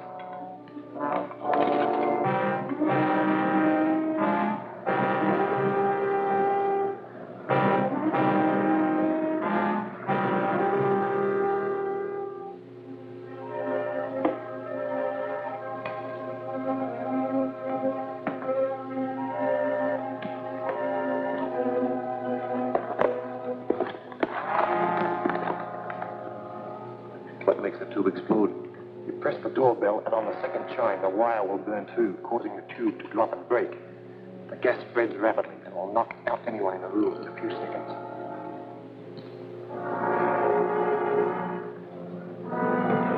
Anything new, gentlemen? Yes. Matson and two others went in a few minutes ago. One of them stayed in the lobby, a lookout, I guess, and the others went up to the room. What about their car? Parked around the corner. Drive around and watch their car. If they should leave before I can get back, trail them.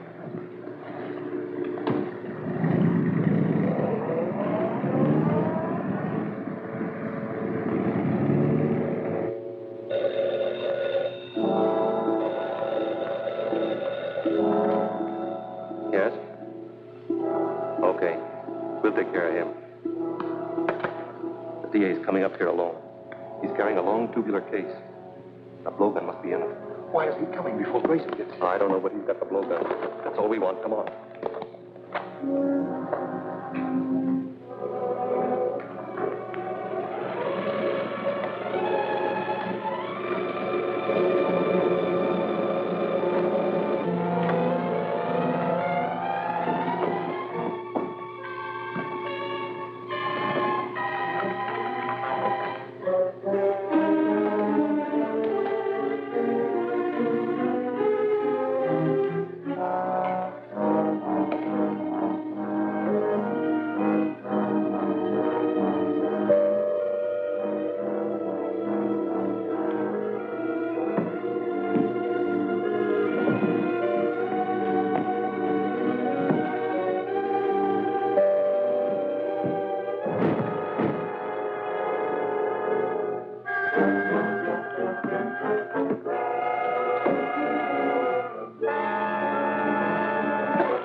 This is it.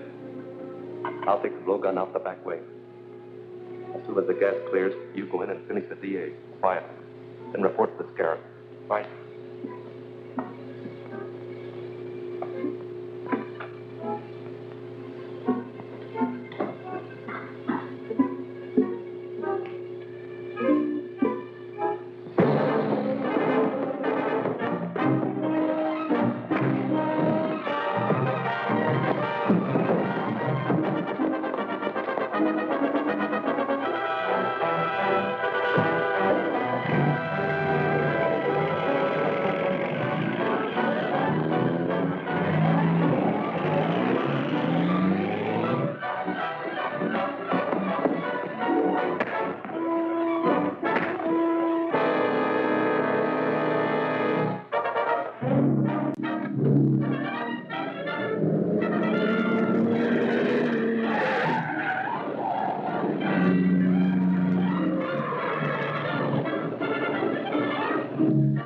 Matson drove out of the alley, and Miss Richards after him. Here, take my car.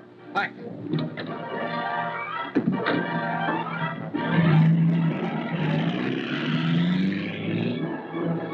Calling Gail Richards. Calling Gail Richards. Come in, Grant. Where are you? Going out Jefferson Road. Matson's about a quarter of a mile ahead of me. Don't get too close. I'm following you in Donovan's car. Keep me posted. Right.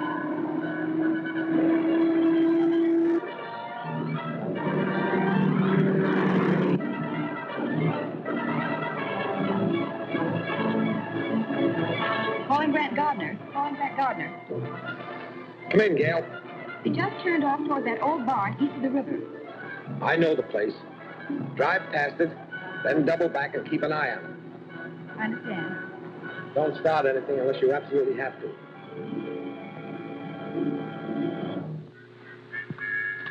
I'll have this fixed in a minute. Well, hurry it up.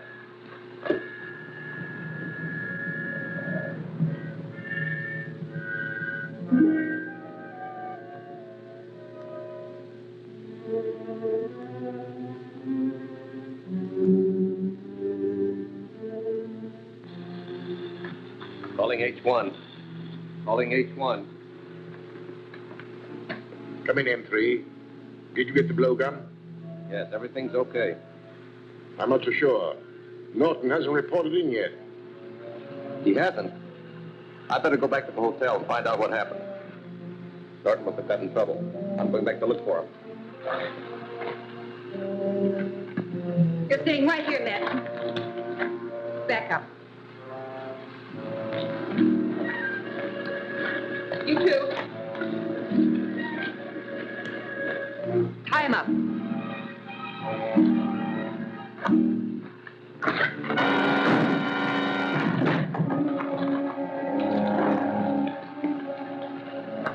That was quick and easy. As far as she's concerned, yes. But she worked with Captain America, and he's probably on his way here now. We have too much stuff belonging to the museum stored here. And we can't take a chance of letting anyone find it. Spread a powder thing. We'll blow up the whole works and the girl with it.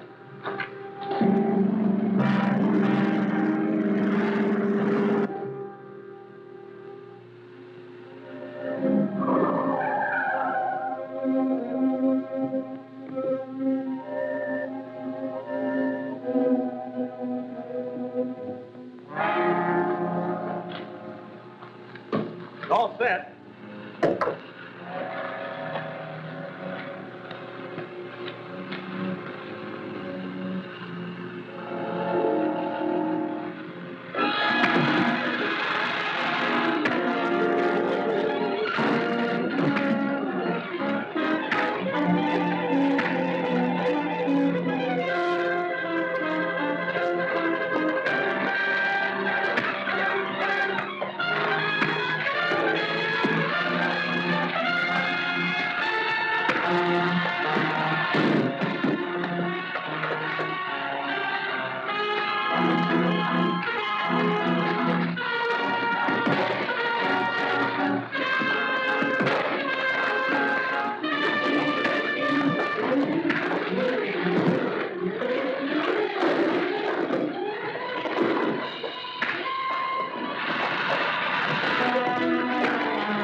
Destruction of the barn spoiled all chances of tracing the Scarab's men.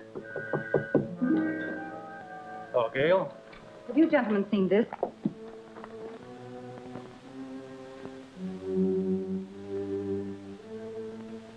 Dr. Clinton Lyman, brother of the late Professor Lyman, who was a victim of the Purple Death, will demonstrate his latest invention at his home tonight.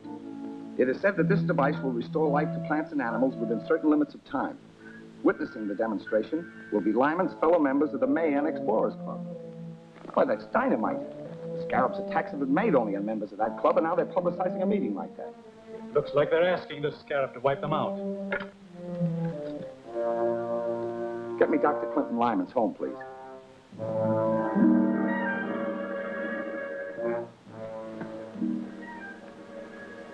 Hello?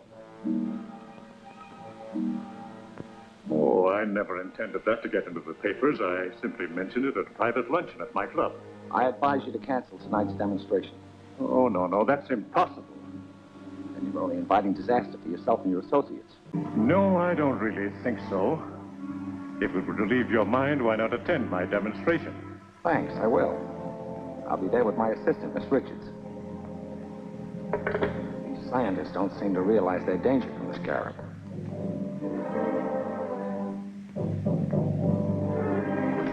Have you seen this? Yes, I know all about it. I had lunch with the Mayenne Explorers Club, and I'm among those invited to Lyman's house. Is there anything to this perpetual life machine? We will find out tonight. Lyman will try and bring a dog back to life, and the Humane Society is cooperating in the experiment. If his device works, I must have it. I've always dreamed of an elixir that will give me power over death itself. You'll be there yourself. How can you possibly? Oh, it's relatively simple. Dinner shall be over at 8:45. About that time, the truck from the Humane Society should arrive at Lyman's residence.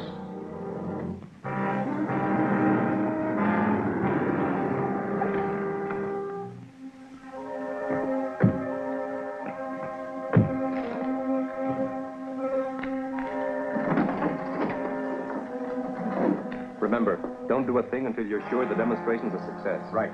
Jerk is waiting in his car outside. He'll cover us in case we're trailed.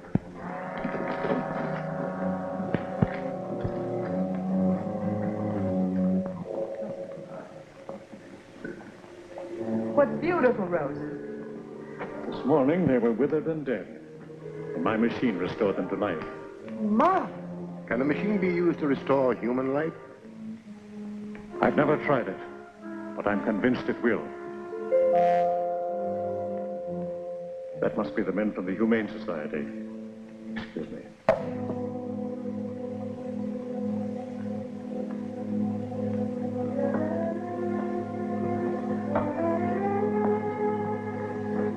Put it here, please.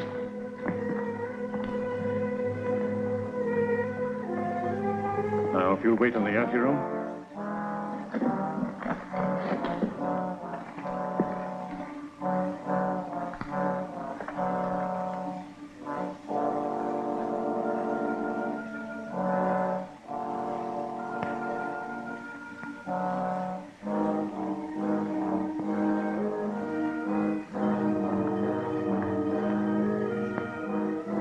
Speaking broadly, gentlemen, the principle of my machine is based on the diathermic method of inducing fever by high temperature. This results in the electronic resuscitation of the circulatory system. It works in conjunction with this serum, which I inject into the vital organs.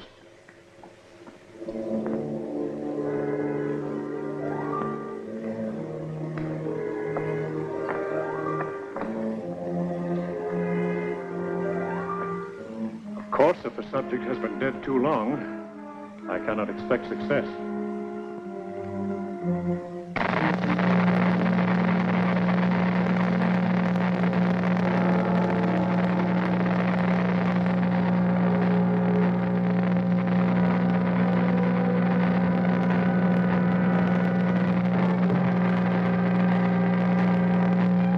His eyes are opening.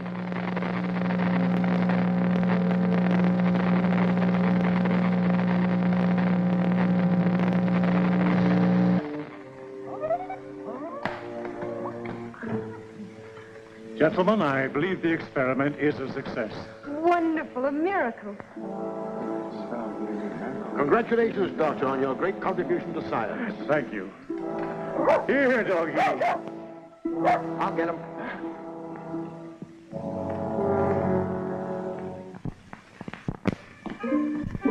Hold it, everybody. What do you mean? What is this? Get away from that table.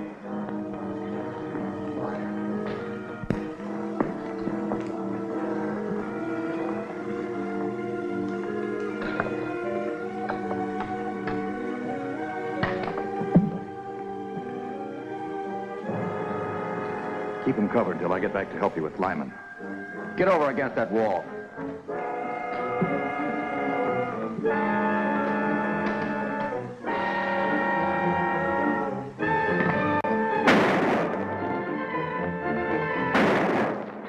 Something's gone wrong. Get away from here.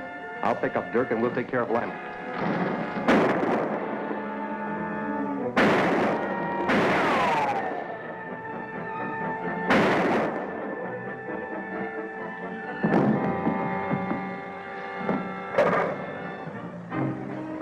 Be sure that no one leaves this house. Right.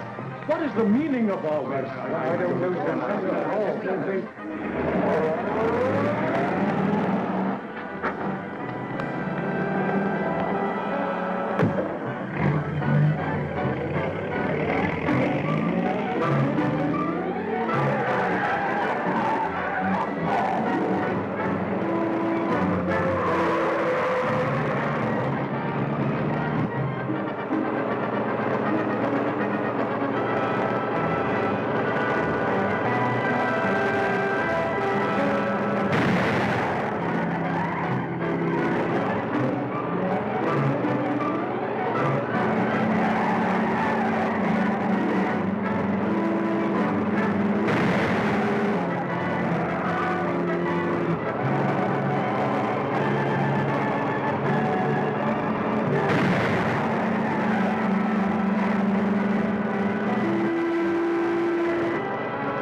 What happened? Two masked men broke in, tied us up, and took Dr. Lyman away.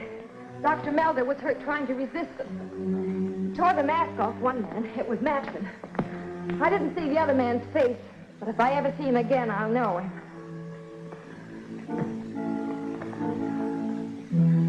He'll be all right. Phone the commissioner to send out some detectives from the Identification Bureau.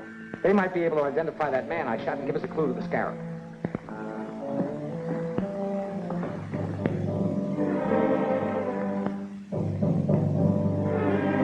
Lyman's at a research laboratory, and Hunt got through with the machine safely. We really outfoxed the DA this time. Not entirely. He found a watchman's key on Rick's body, and it won't take him long to trace it. Where did Rick work? He was a night watchman at the Collins gravel pits. We've been using the office there as a meeting place at night. Well, go there immediately and destroy any evidence that might point to me before the district attorney gets there. Or wait. I have a better plan. One that will remove the evidence and also the district attorney if he goes there.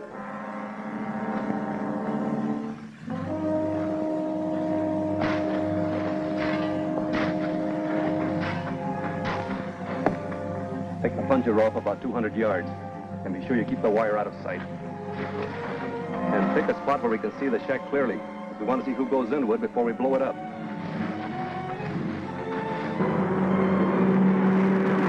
I'll jump off about 100 yards from the entrance. Keep going. You know what to do.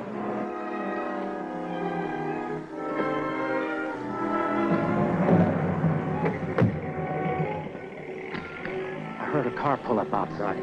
It's all right. We're ready.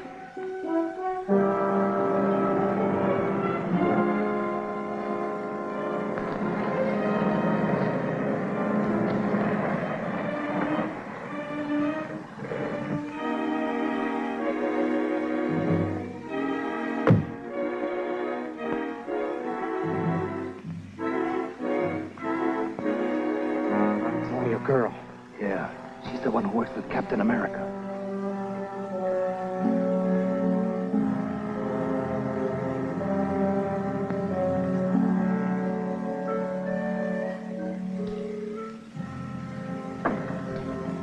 Shall I blow it? No, wait a minute. Captain America might show up, too. He'd never let her come out here alone. You're right. Get your hands up.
Badly hurt, but still alive. We'll have to get him to a doctor right away if we want to save him and find the Scarab. Bart Matson, who was captured last night by Captain America after a desperate fight, has been positively identified as the criminal who abducted Dr. Lyman and stole his world-famous life-restoring machine.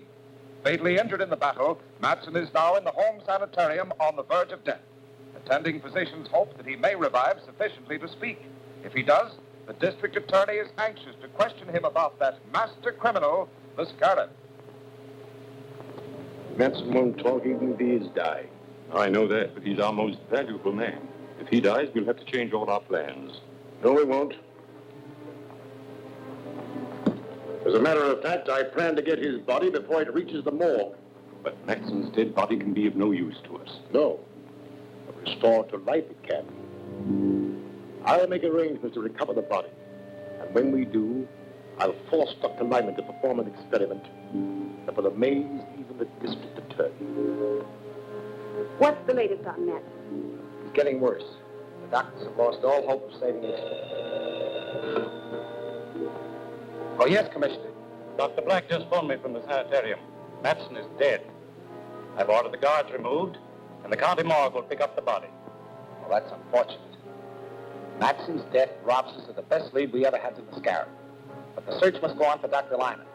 Put every available man on the job. Okay, Grant. We better go down to the sanitarium and talk to Dr. Black.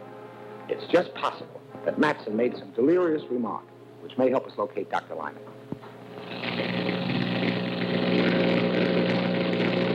Cut it off. As soon as my men recover Matson's body, it will be brought here. You will resurrect him with your life-restoring machine. But I didn't construct this machine to bring a murderer back to life. And besides, it would take 1,000,000 volts of electrical energy before this machine would be effective on a man. Well, fortunately, I read your comments on the operation of your machine. And I've been able to supply everything you may require. Come, I'll show you.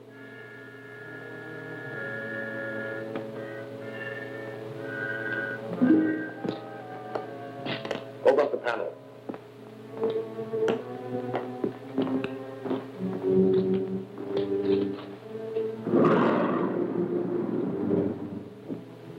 This apparatus, Dr. Lyman, is capable of generating all the electricity you can possibly need.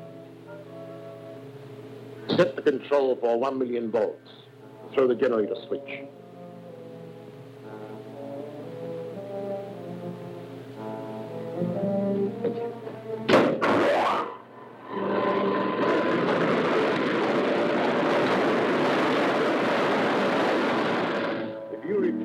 revive, Matson, your last moments will be spent in there, Dr. Lyman.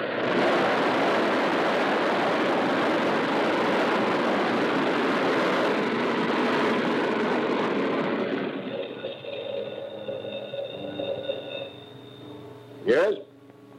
Oh, yes, Gruber. Very well, we'll be ready. You won't have long to wait, Doctor. My men report that the morgue truck has just arrived at the home sanitarium.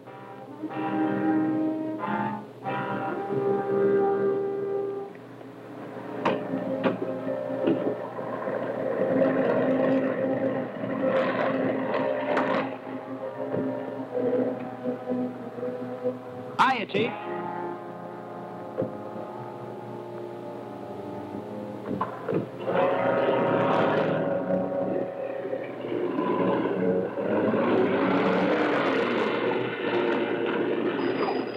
What's the trouble?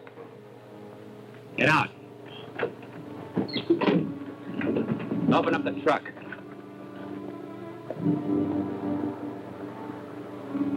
If only Madsen had talked. We still have a chance. Some of his friends may try to claim the body. If they do, I'll have them trailed. We'll go to the morgue and make the necessary arrangements.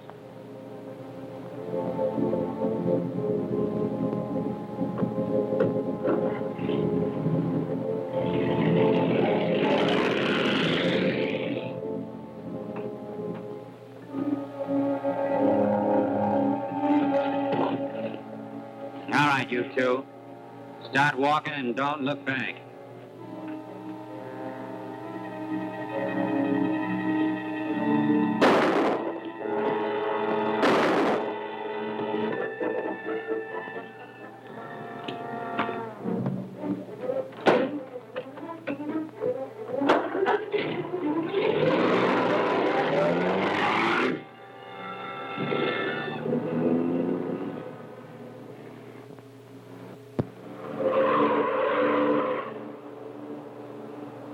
Well, that's the truck from the county morgue.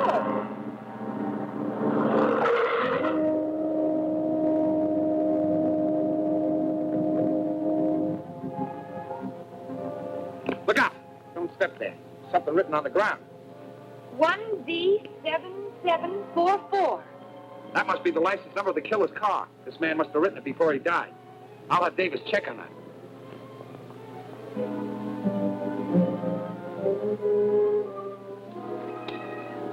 GG calling WD. GG calling WD.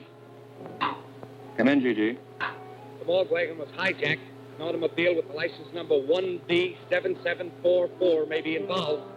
Have the commissioner send out a general alarm to locate the car, but make no arrests. I'll handle this case myself.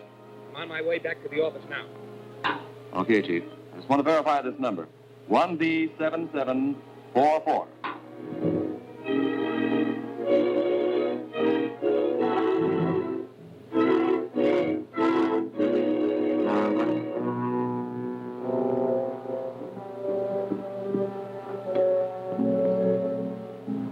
Get the machine ready.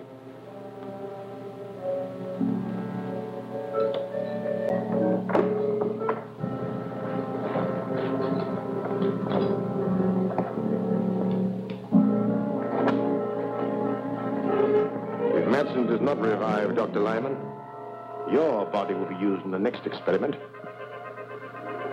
Turn the generator on to full capacity.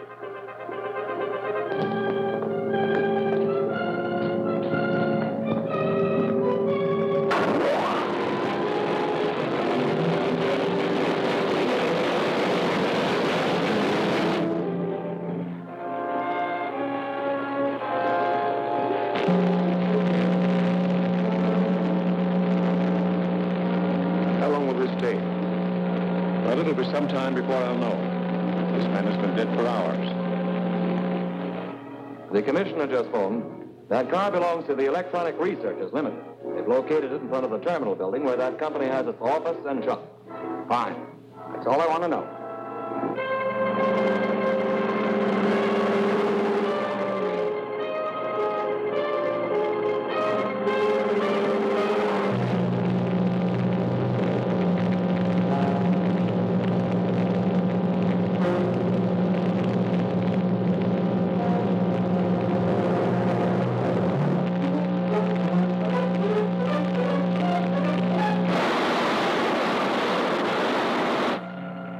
Well, that should be enough for now.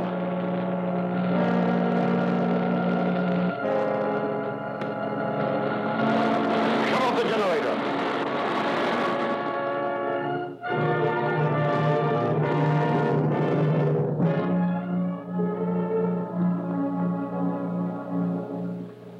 He's ready for the serum now.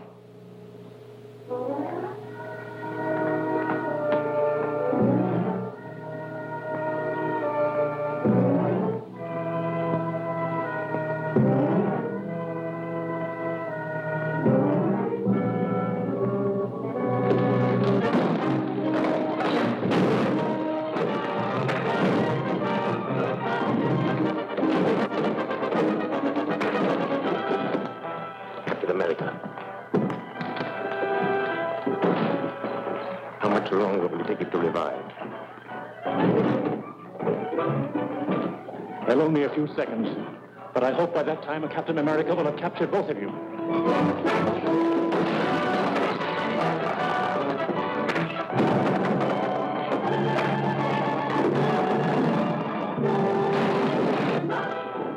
His eyelids are fluttering.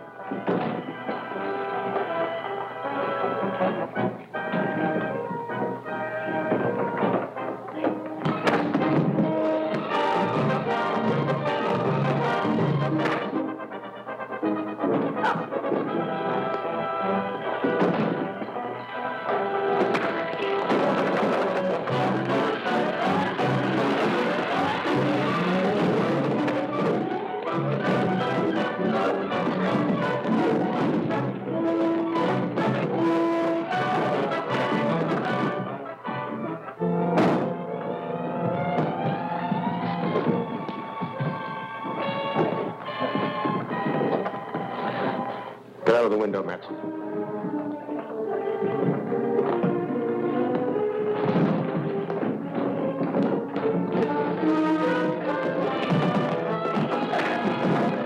I'll cover you till you get down. Wait in my car in the alley.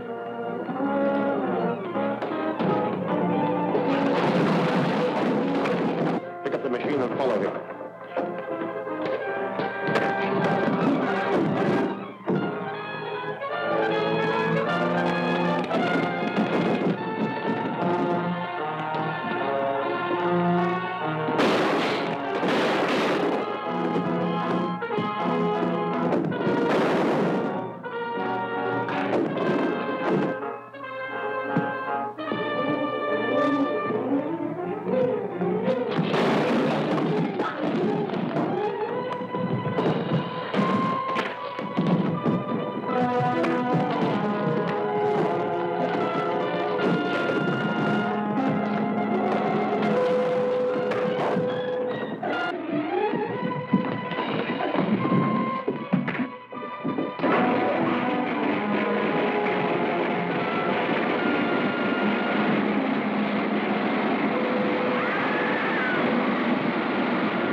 A dead man has been brought back to life.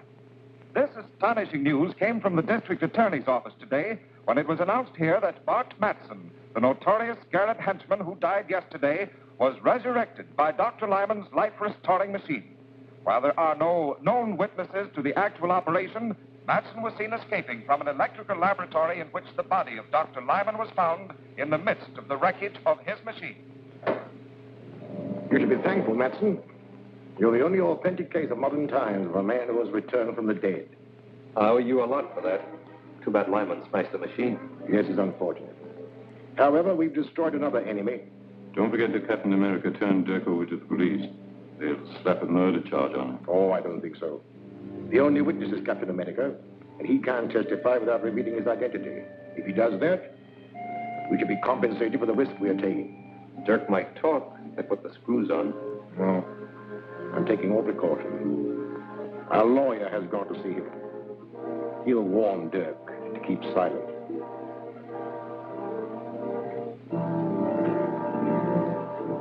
Hello, Grant. Did you get anything out of Dirk? Not yet, but I will. Dirk will crack up when he's charged with murder. But you can't make a murder charge stick. You haven't any witnesses. All you can prove is that Dirk was present at the time of Dr. Lyman's death. Any smart lawyer will smash your case in no time. But Captain America will. Captain America was unquestionably a witness, but you can't produce him. I probably won't need to. Dr. Lyman was abducted from his home along with his life-restoring device. His body was found beside the smashed machine. Now, if I can prove that Dirk was the unknown masked man who helped Matson with the abduction, I'll convict him of murder. But you can't prove anything. Gail Richards, your assistant, is the only witness who made a positive identification of Dirk as one of the abductors. Our unsupported testimony will not be sufficient in court. I may be able to back up Gail's testimony. There's still one more witness. May I use the phone? Help yourself.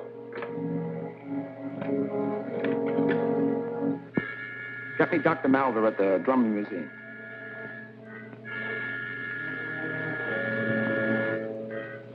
Yes, Gardner.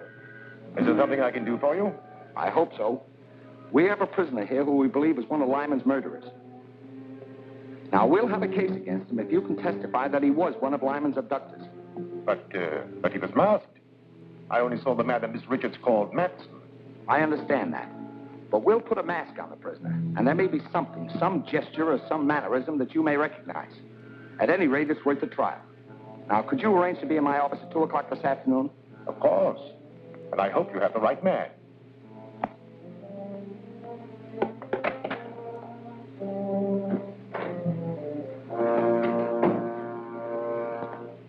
What news, Counselor? The district attorney is going to spring a surprise witness to identify Dirk as one of Dr. Lyman's abductors. I know all about that. I've just talked with the district attorney. As a matter of fact, I am to be the surprise witness. You? Excellent. That will knock that case into a cocked hat. I'll get a habeas corpus? On the contrary, I shall identify Dirk as being one of the abductors. Identify him? Well, you can't do that. Dirk will squeal. If he thinks he's being framed to take a murder rap, he'll tell everything he knows. Exactly. He's become a danger to my organization. I've devised a little plan that will take care of him and the district attorney at the same time. Return to Dirk at once. Tell him he'll be released if he obeys my instructions implicitly. I'll be present when he's brought into the district attorney's office, and... Miss Richards says when Matson attacked you, you tore off his mask. That is true. But neither of us saw the face of the other man. The man you're about to see is wearing the same mask you took from Matson. Miss Richards has identified him. We hope you can corroborate her testimony. All right, Davis, bring him in.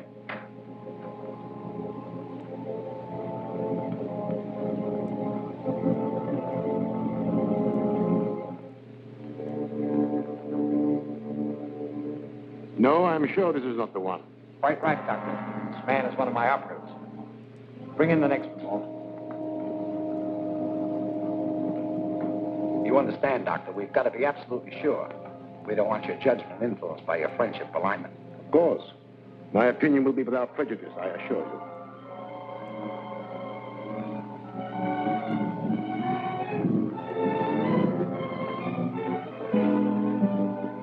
This unquestionably is the man who looted Matson in the raid on Lyman's house. That's a lie. You're trying to frame me. Are you willing to identify this man under oath? Positively. That's good enough to convict. Book him for murder. Murder? You can't do that. Suppose I talk. What'll I get? If you'll name the Scarab, I'll accept a plea of guilty of second-degree murder.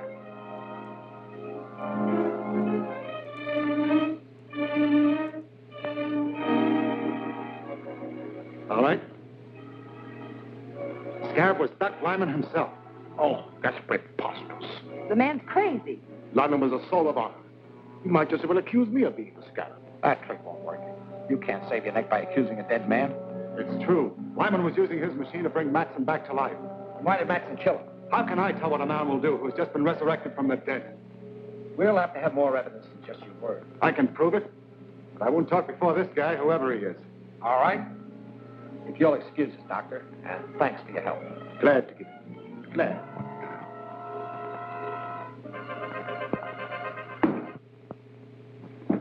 Now talk. What's your evidence? Lyman's papers and a list of all his agents. They're hidden in his house. Lyman's house was thoroughly searched before it was closed up. You didn't know the Scarab. There are secret compartments in his house that your caps could never find. Take me there and I'll show you. I think you're lying, but I'll call your bluff and take you to Lyman's house.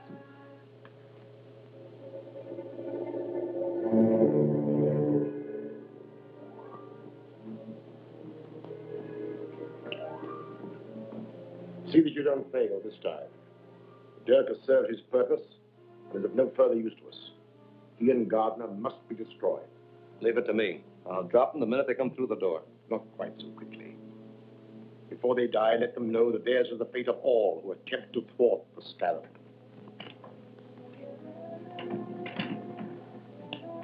DA is driving up in front with Dirk. Good. I'll wait in the car.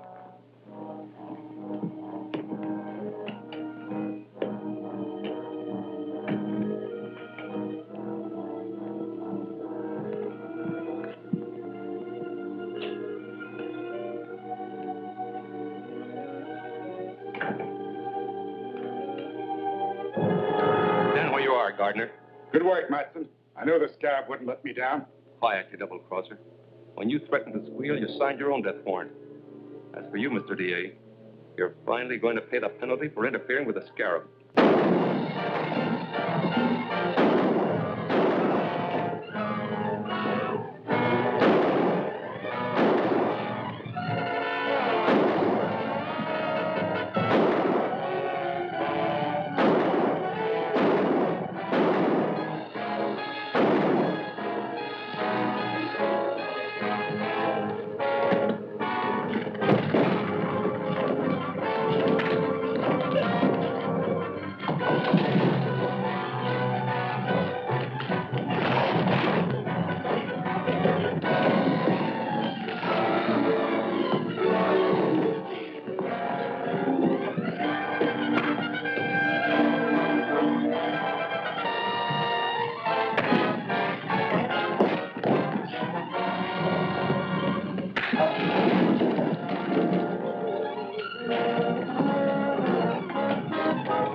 Take care of anyone who follows us.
car was smashed and the Scarab's agents escaped.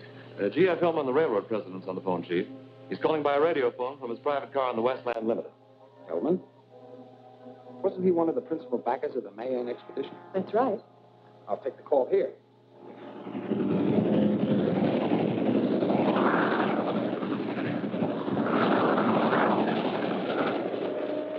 I've made a remarkable discovery. A clay tablet which I received from the last Mayan expedition was dropped and broken yesterday and exposed a copper plaque etched in Mayan symbols. It's a portion of a map showing the location of the fabulous Temple of Emeralds in the lost city of 𝙁𝙤. That's a dangerous discovery, Mr. Hillman. The Scarab will stop at nothing to obtain that map. That's why I'm calling you. A duplicate stone tablet, undoubtedly containing the missing portion of this map, was given to Dr. Maldor, curator of the Drummond Museum. You both must be protected. Not a word about this to anyone. I'll arrange reservations for you at a quiet hotel. Plainclothesmen will meet you at the depot and escort you there. Meanwhile, I'll contact Dr. Maldor and warn him. Thank you, Mr. Garfield. I'll take the necessary precautions. Goodbye. DA, huh? What's he want to know? He already knows too much. Bring the bronze box from the display case of the Mayan exhibit. I've been a fool. The key to the secret wealth of 𝙁𝙤. Half of a map to locate the temple has been lying here in the museum under my nose. Half of a map? Has it been torn? No. It was etched on a copper plate and must have been broken in two parts for better concealment. Hillman discovered one of them and is taking it to the district attorney. Ah.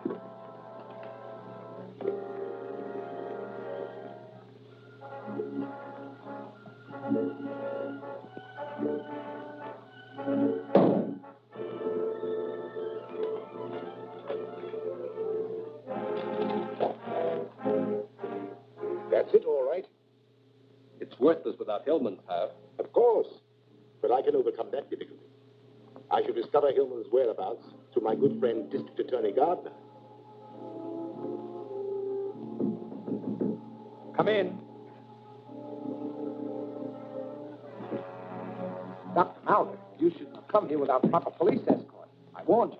Your warning came too late. I investigated the Mayan exhibits as soon as I heard from you.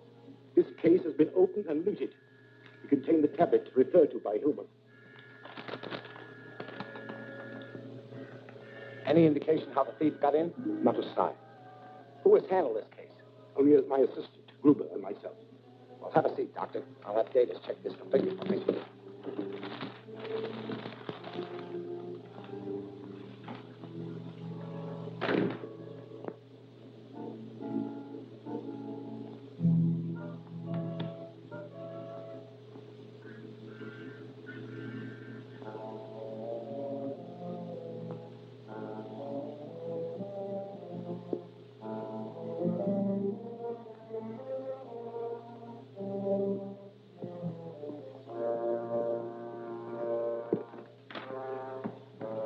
I'll let you know what we learned, Doctor. Meanwhile, I'll have the police search the museum for additional clues. Fine. And you'll tell Hillman what happened? Yes, I'll phone him right away. Now, if you'll excuse me, Doctor. Why, certainly. Goodbye.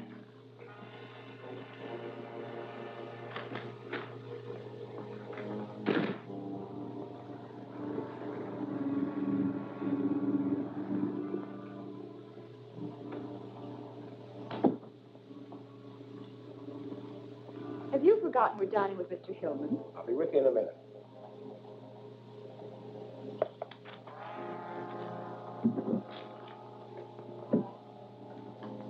All right, let's go. Hello? Yes? I'll bring them over right away.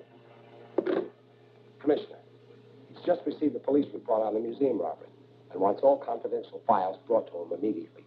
I'll have to go back to the office and pick them up. But what about our dinner engagement? You go ahead. I'll try to join you later.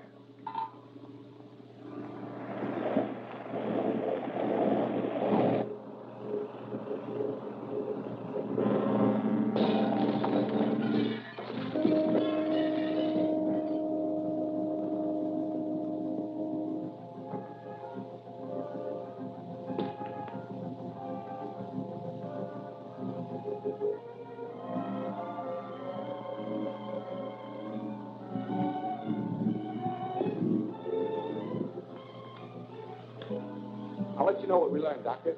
Meanwhile, I'll have the police search the museum for additional clues. Fine. And you tell Hillman what happened? Yes, I'll phone them right away. Now, excuse me, Doctor? Why, certainly. Goodbye.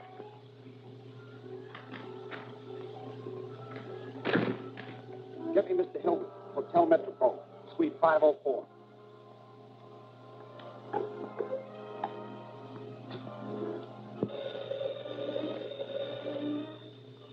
Yes?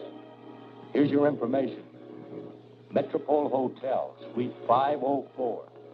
That's all we need. Leave the jewel at Scarab and clear out fast. Hillman's at the Hotel Metropole, Suite 504. You know the plan. Get started. Yes.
Hello?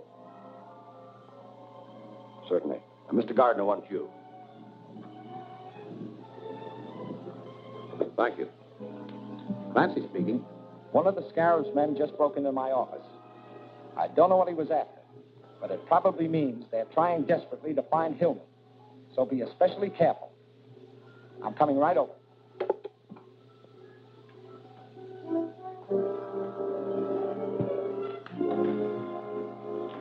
Mr. Gardner can't arrive too soon to take the accursed thing off my hands.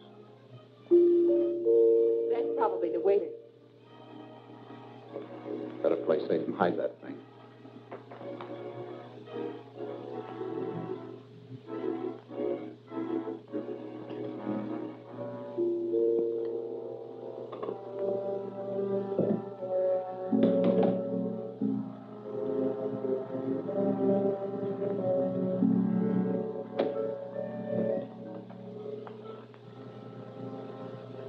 Sorry, Bud. Just a formality. Go in.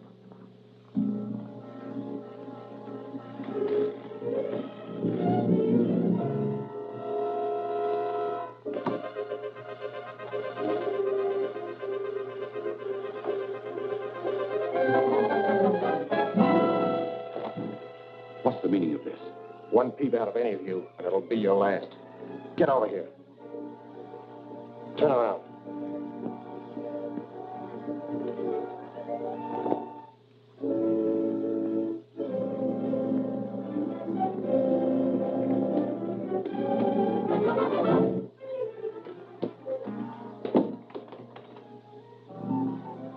Tie up the copper and that girl.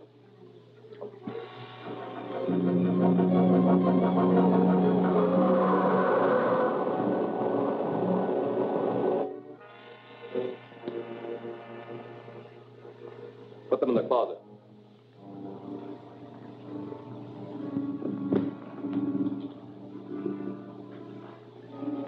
Now, Mr. Hillman, the Scarab wants the other half of the treasure map. You may tell the Scarab I'll not aid his murderous plans, even at the risk of my life. Not only your life, but the thing. Take care of those two. Wait. It's in the wall safe. Get it.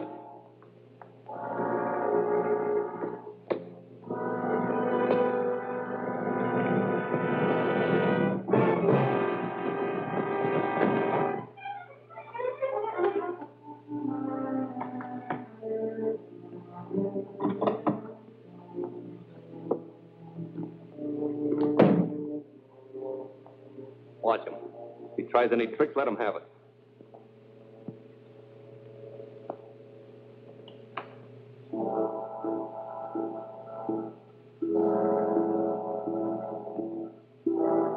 looks like the real thing, all right. Now, we're taking you to a nice, quiet place where you can decipher both pieces of this map for us. We'll go out the service entrance. Take a look in the corridor and see if it's clear.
Captain America landed in the truck down there. He may be alive.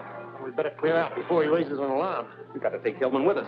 He's the only one that can decipher the plaques.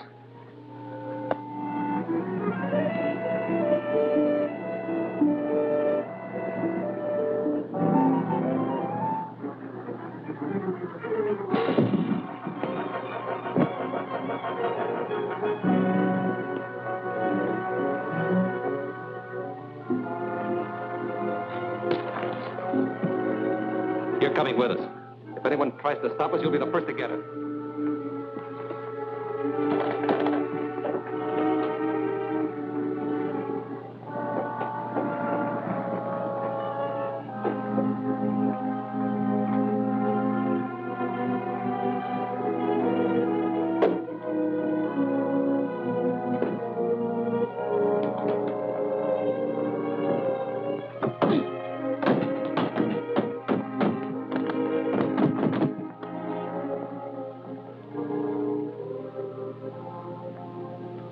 Those men took Hillman away with them.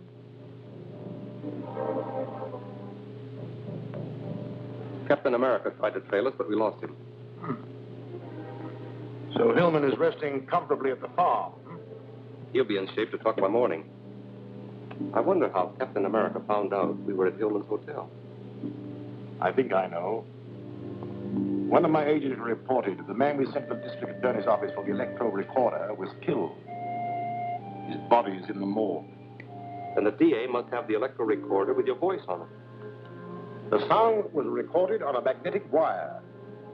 When it was played back, all sound was eradicated. There was no identifying mark on the mechanism. We have nothing to worry about from the district attorney.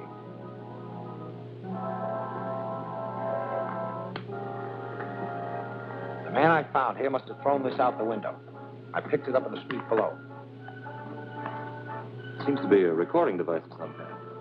Yes, and it may have been planted in this office. Check it over thoroughly, Walter. All right, Chief. Give you a full report in the morning. Fine. Let's hope we get a lead to the Scarab.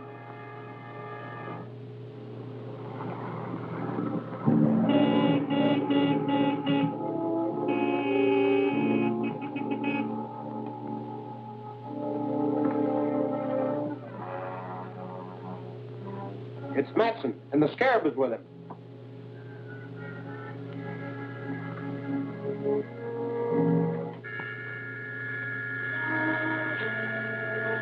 Dr. Maldor, so you are the Scarab. Yes, I am the Scarab. The murderer of Lyman and Dodge and... I didn't come to discuss that. Let's get down to business, Hillman. I must learn the location of the lost Temple of Emeralds. You will suffer the same fate as your associates unless you decipher these plaques for me.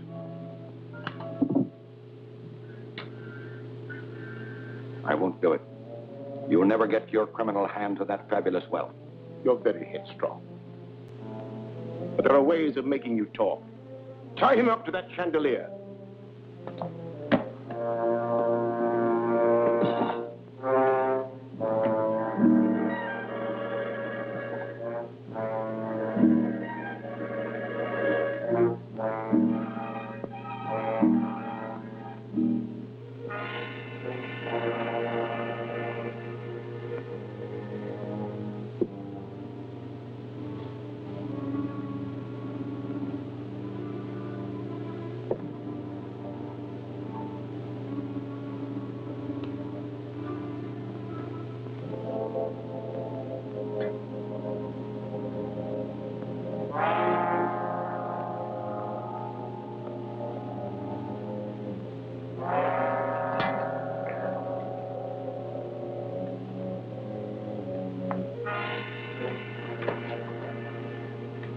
There'll be plenty of time to get the information I want.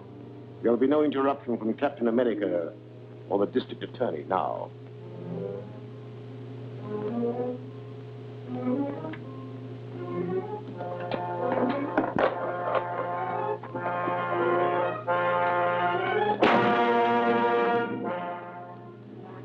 What'd you find out? Well, there were no identifying marks on the parts, but I found a fingerprint on one of the magnetic coils. Good. Now we're getting somewhere. Definitely. I identified the fingerprint as that of Ed Graham. He runs a radio repair shop at 32 South Street. Here's his record. Arrested 3 times on suspicion of robbery and receiving stolen goods. Dismissed each time for lack of evidence. Well, this time we really have some evidence. I hope it helps us find Hillman. We'll soon find out. I'll force Graham's hand before he learns we have his fingerprint to convict him. Get in touch with the chief operator at the telephone company. Have her cut into the line to Graham's radio shop.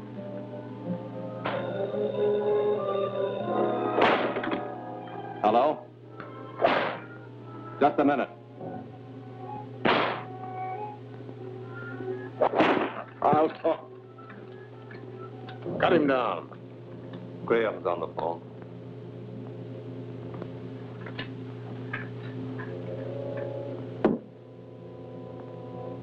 Yes, Graham, what is it? The district attorney dropped in with that electro recorder. He couldn't figure it out. I told him I'd never seen anything like it. Was he suspicious? I don't think so. He just seemed to be checking around the radio shops. All right. Let me know if you find out anything else.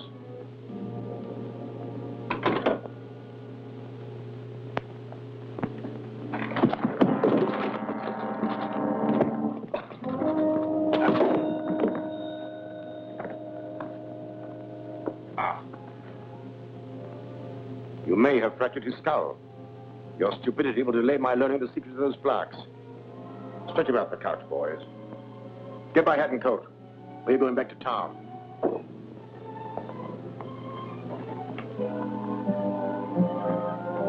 Yes, Alfred. Thank you.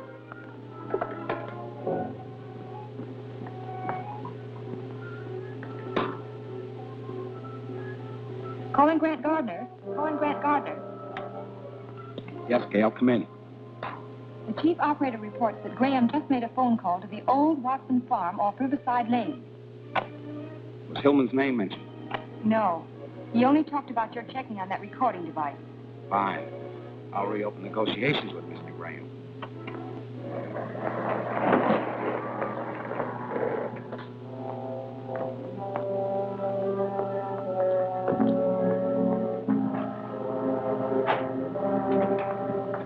You're under arrest. What for? For manufacturing that recorder. Your fingerprint was found on the coil. All right, I made it. I sold it to a stranger. Yes. The stranger you just called at the Watson farm.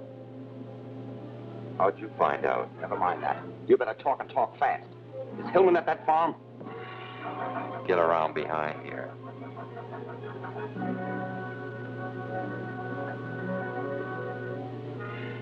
In the back room.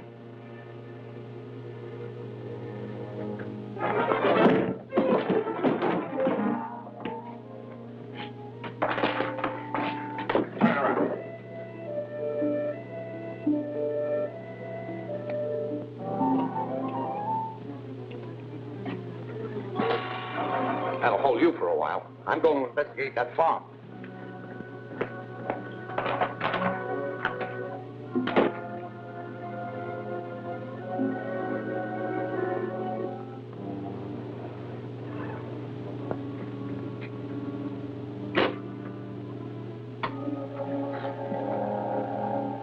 Calling H1. Calling H1. Mrs. Graham, calling H1. Come in, Graham. This is Gruber. The DA's got me tied up in my shop. He's on his way to the Watson farm. Warn the Scarab. I'll phone the farm. Then I'll send someone down to release you.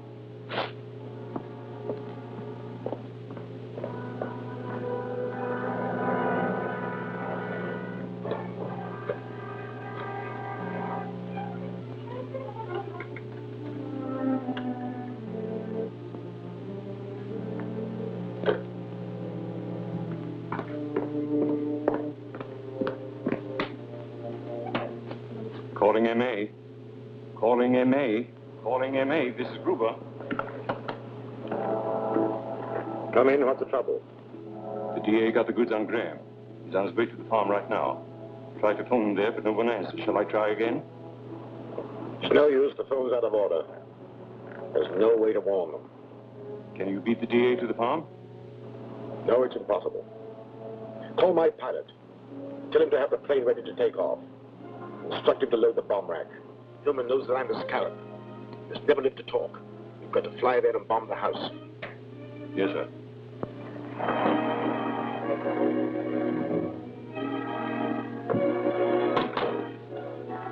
I'd better phone headquarters. Halt!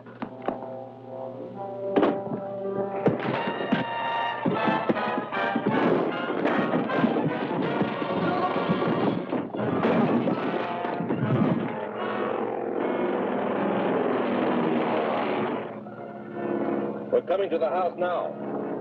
Nose are down.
This is our last bomb. We mustn't miss.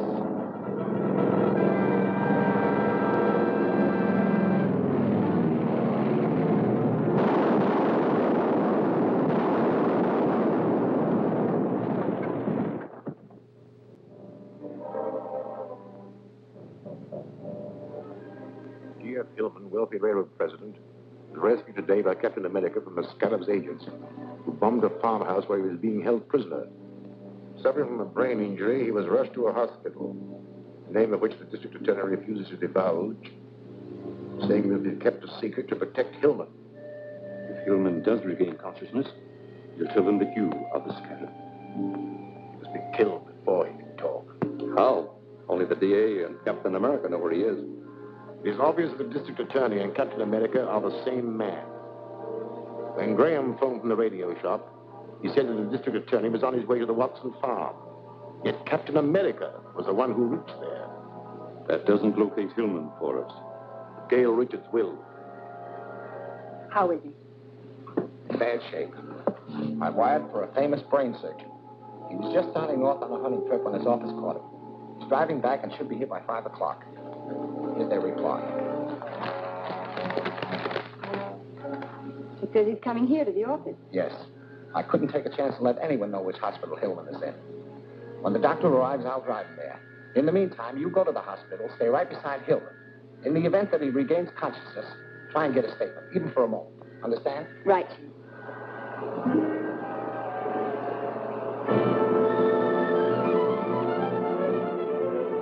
Keep quiet and drive where I tell you. Where to? The Drummond Museum.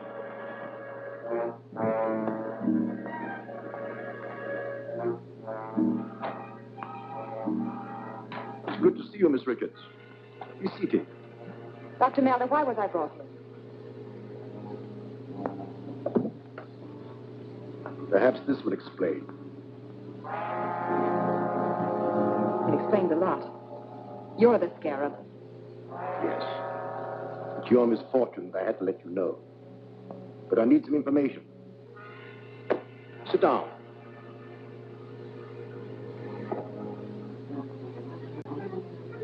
Tell me, where are they keeping Hillman? If I knew, I wouldn't tell you. Fortunately, only the district attorney knows. I had thought you would say that. But I have a means of making you tell me the truth.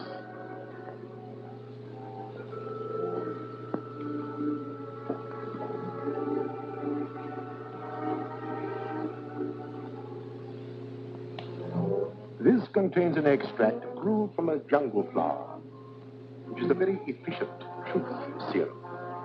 Under its influence, you will tell me anything I want to know. Unfortunately for you, the effects never wear off, and you will spend the rest of your life in an insane asylum, a hopeless idiot. And now, Miss Richards. Wait. Go ahead, Miss Richards. And I warn you to tell the truth.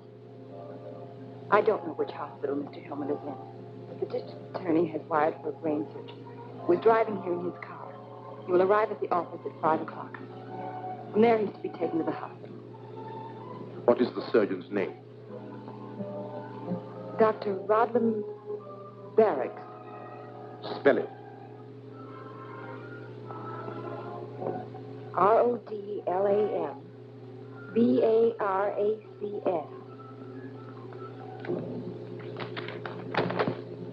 Contact Agent 33. Tell him to use this name and to go to the district attorney's office. Mr. Gardner, I'm Dr. Rodlam Barracks. How do you do, Doctor? Would you have a chair? Thank you. You arrived earlier than I expected. I know. I received your wire about Hillman, and instead of driving all the way, I managed to charter a plane. That was very thoughtful of you. In a case like this, time is important. Has Hillman regained consciousness? Sorry, no. That's alarming. I'll have to make an examination at once. Which hospital is he in? The Crestview on Woodlawn Avenue. My associate's waiting for my call. May I use your phone? Certainly. I'll dial it for you. What's the number? Oh, 2643.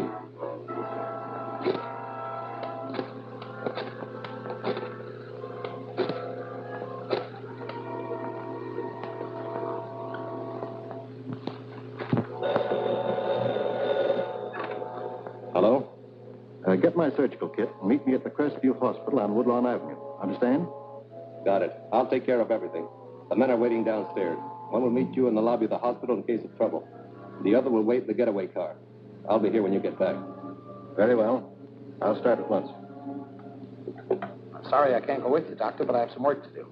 Please phone in your report as soon as possible. Of course, Mr. Gardner. Thank you.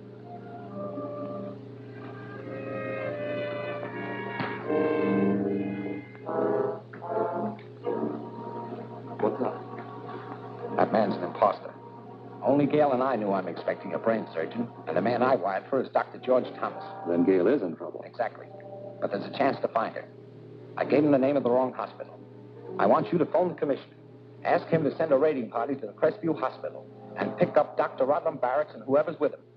Meanwhile, I'm going to trace that phone call he made.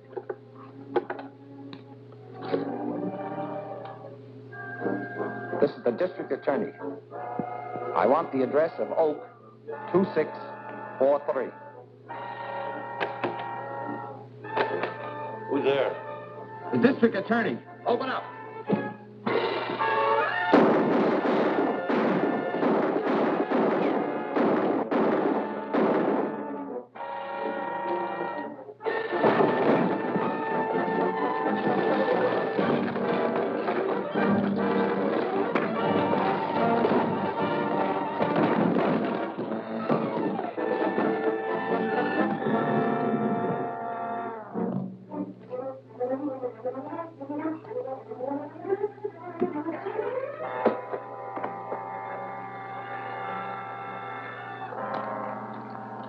Where's Miss Richards? How would I know? You know, all right. And about that phony surgeon, Rodham Barracks, too. Phony? Well, the girl told us that... She gave you the wrong name. She made this one up to warn me. And at the same time to tell me that Malder is the Scarab. Malder? You're crazy. Hey, how could she do that? Rodham Barracks is Malder Scarab spelled backward. See? S-C-A-R-A-B. M-A-L-D-O-R. Malder is the Scarab. When Malder finds out she double-crossed him, he'll kill her. She'll have a horrible death. Well, you know what he'll... Shut up. You won't find it out in time. Yes? The whole thing was a trap. The cops were waiting at the hospital. Got the others. I just managed to escape. Hold the car there for a fast getaway. We'll be out as soon as we dispose of the girl.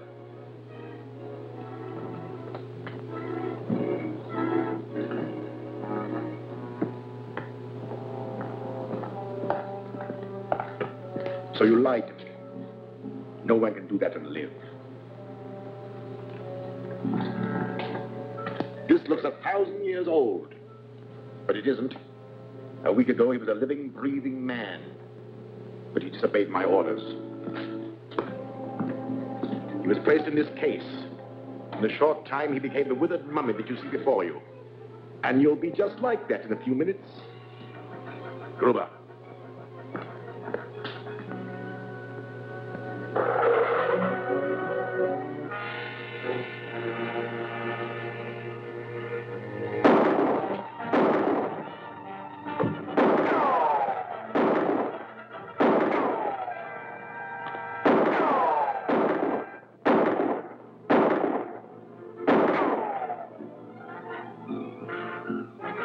I'll get our valuables together while you connect the mummifying gas. I'm afraid the district attorney will hardly recognize Miss Richards when he finds her a withered mummy.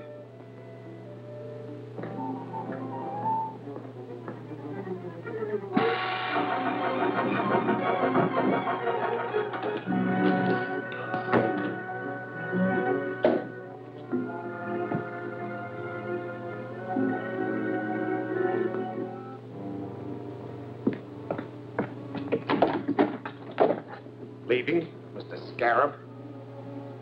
You arrived sooner than I expected, Mr. District Attorney. Where's Gail Richards? Well, you'll never find her unless you're willing to exchange her life for my freedom. The Scarab will have the pleasure of turning on the gas himself. Better make a deal, Captain America. In a few minutes, it will be too late to save Miss Richards. Then she's in the building. Tell me where she is.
Thanks to Captain America, whom we now know to be our fighting district attorney, the Scarab and his murderous gang pay the supreme penalty in the electric chair at the stroke of midnight tonight. To review the Scarab's crimes... No need to review them now. These convictions definitely prove that crime doesn't pay.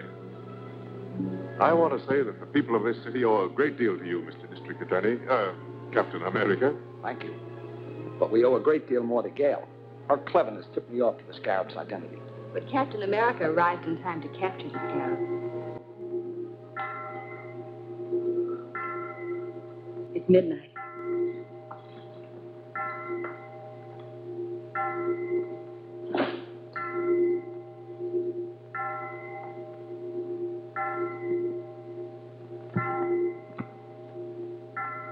The toll of doom for the Scarab.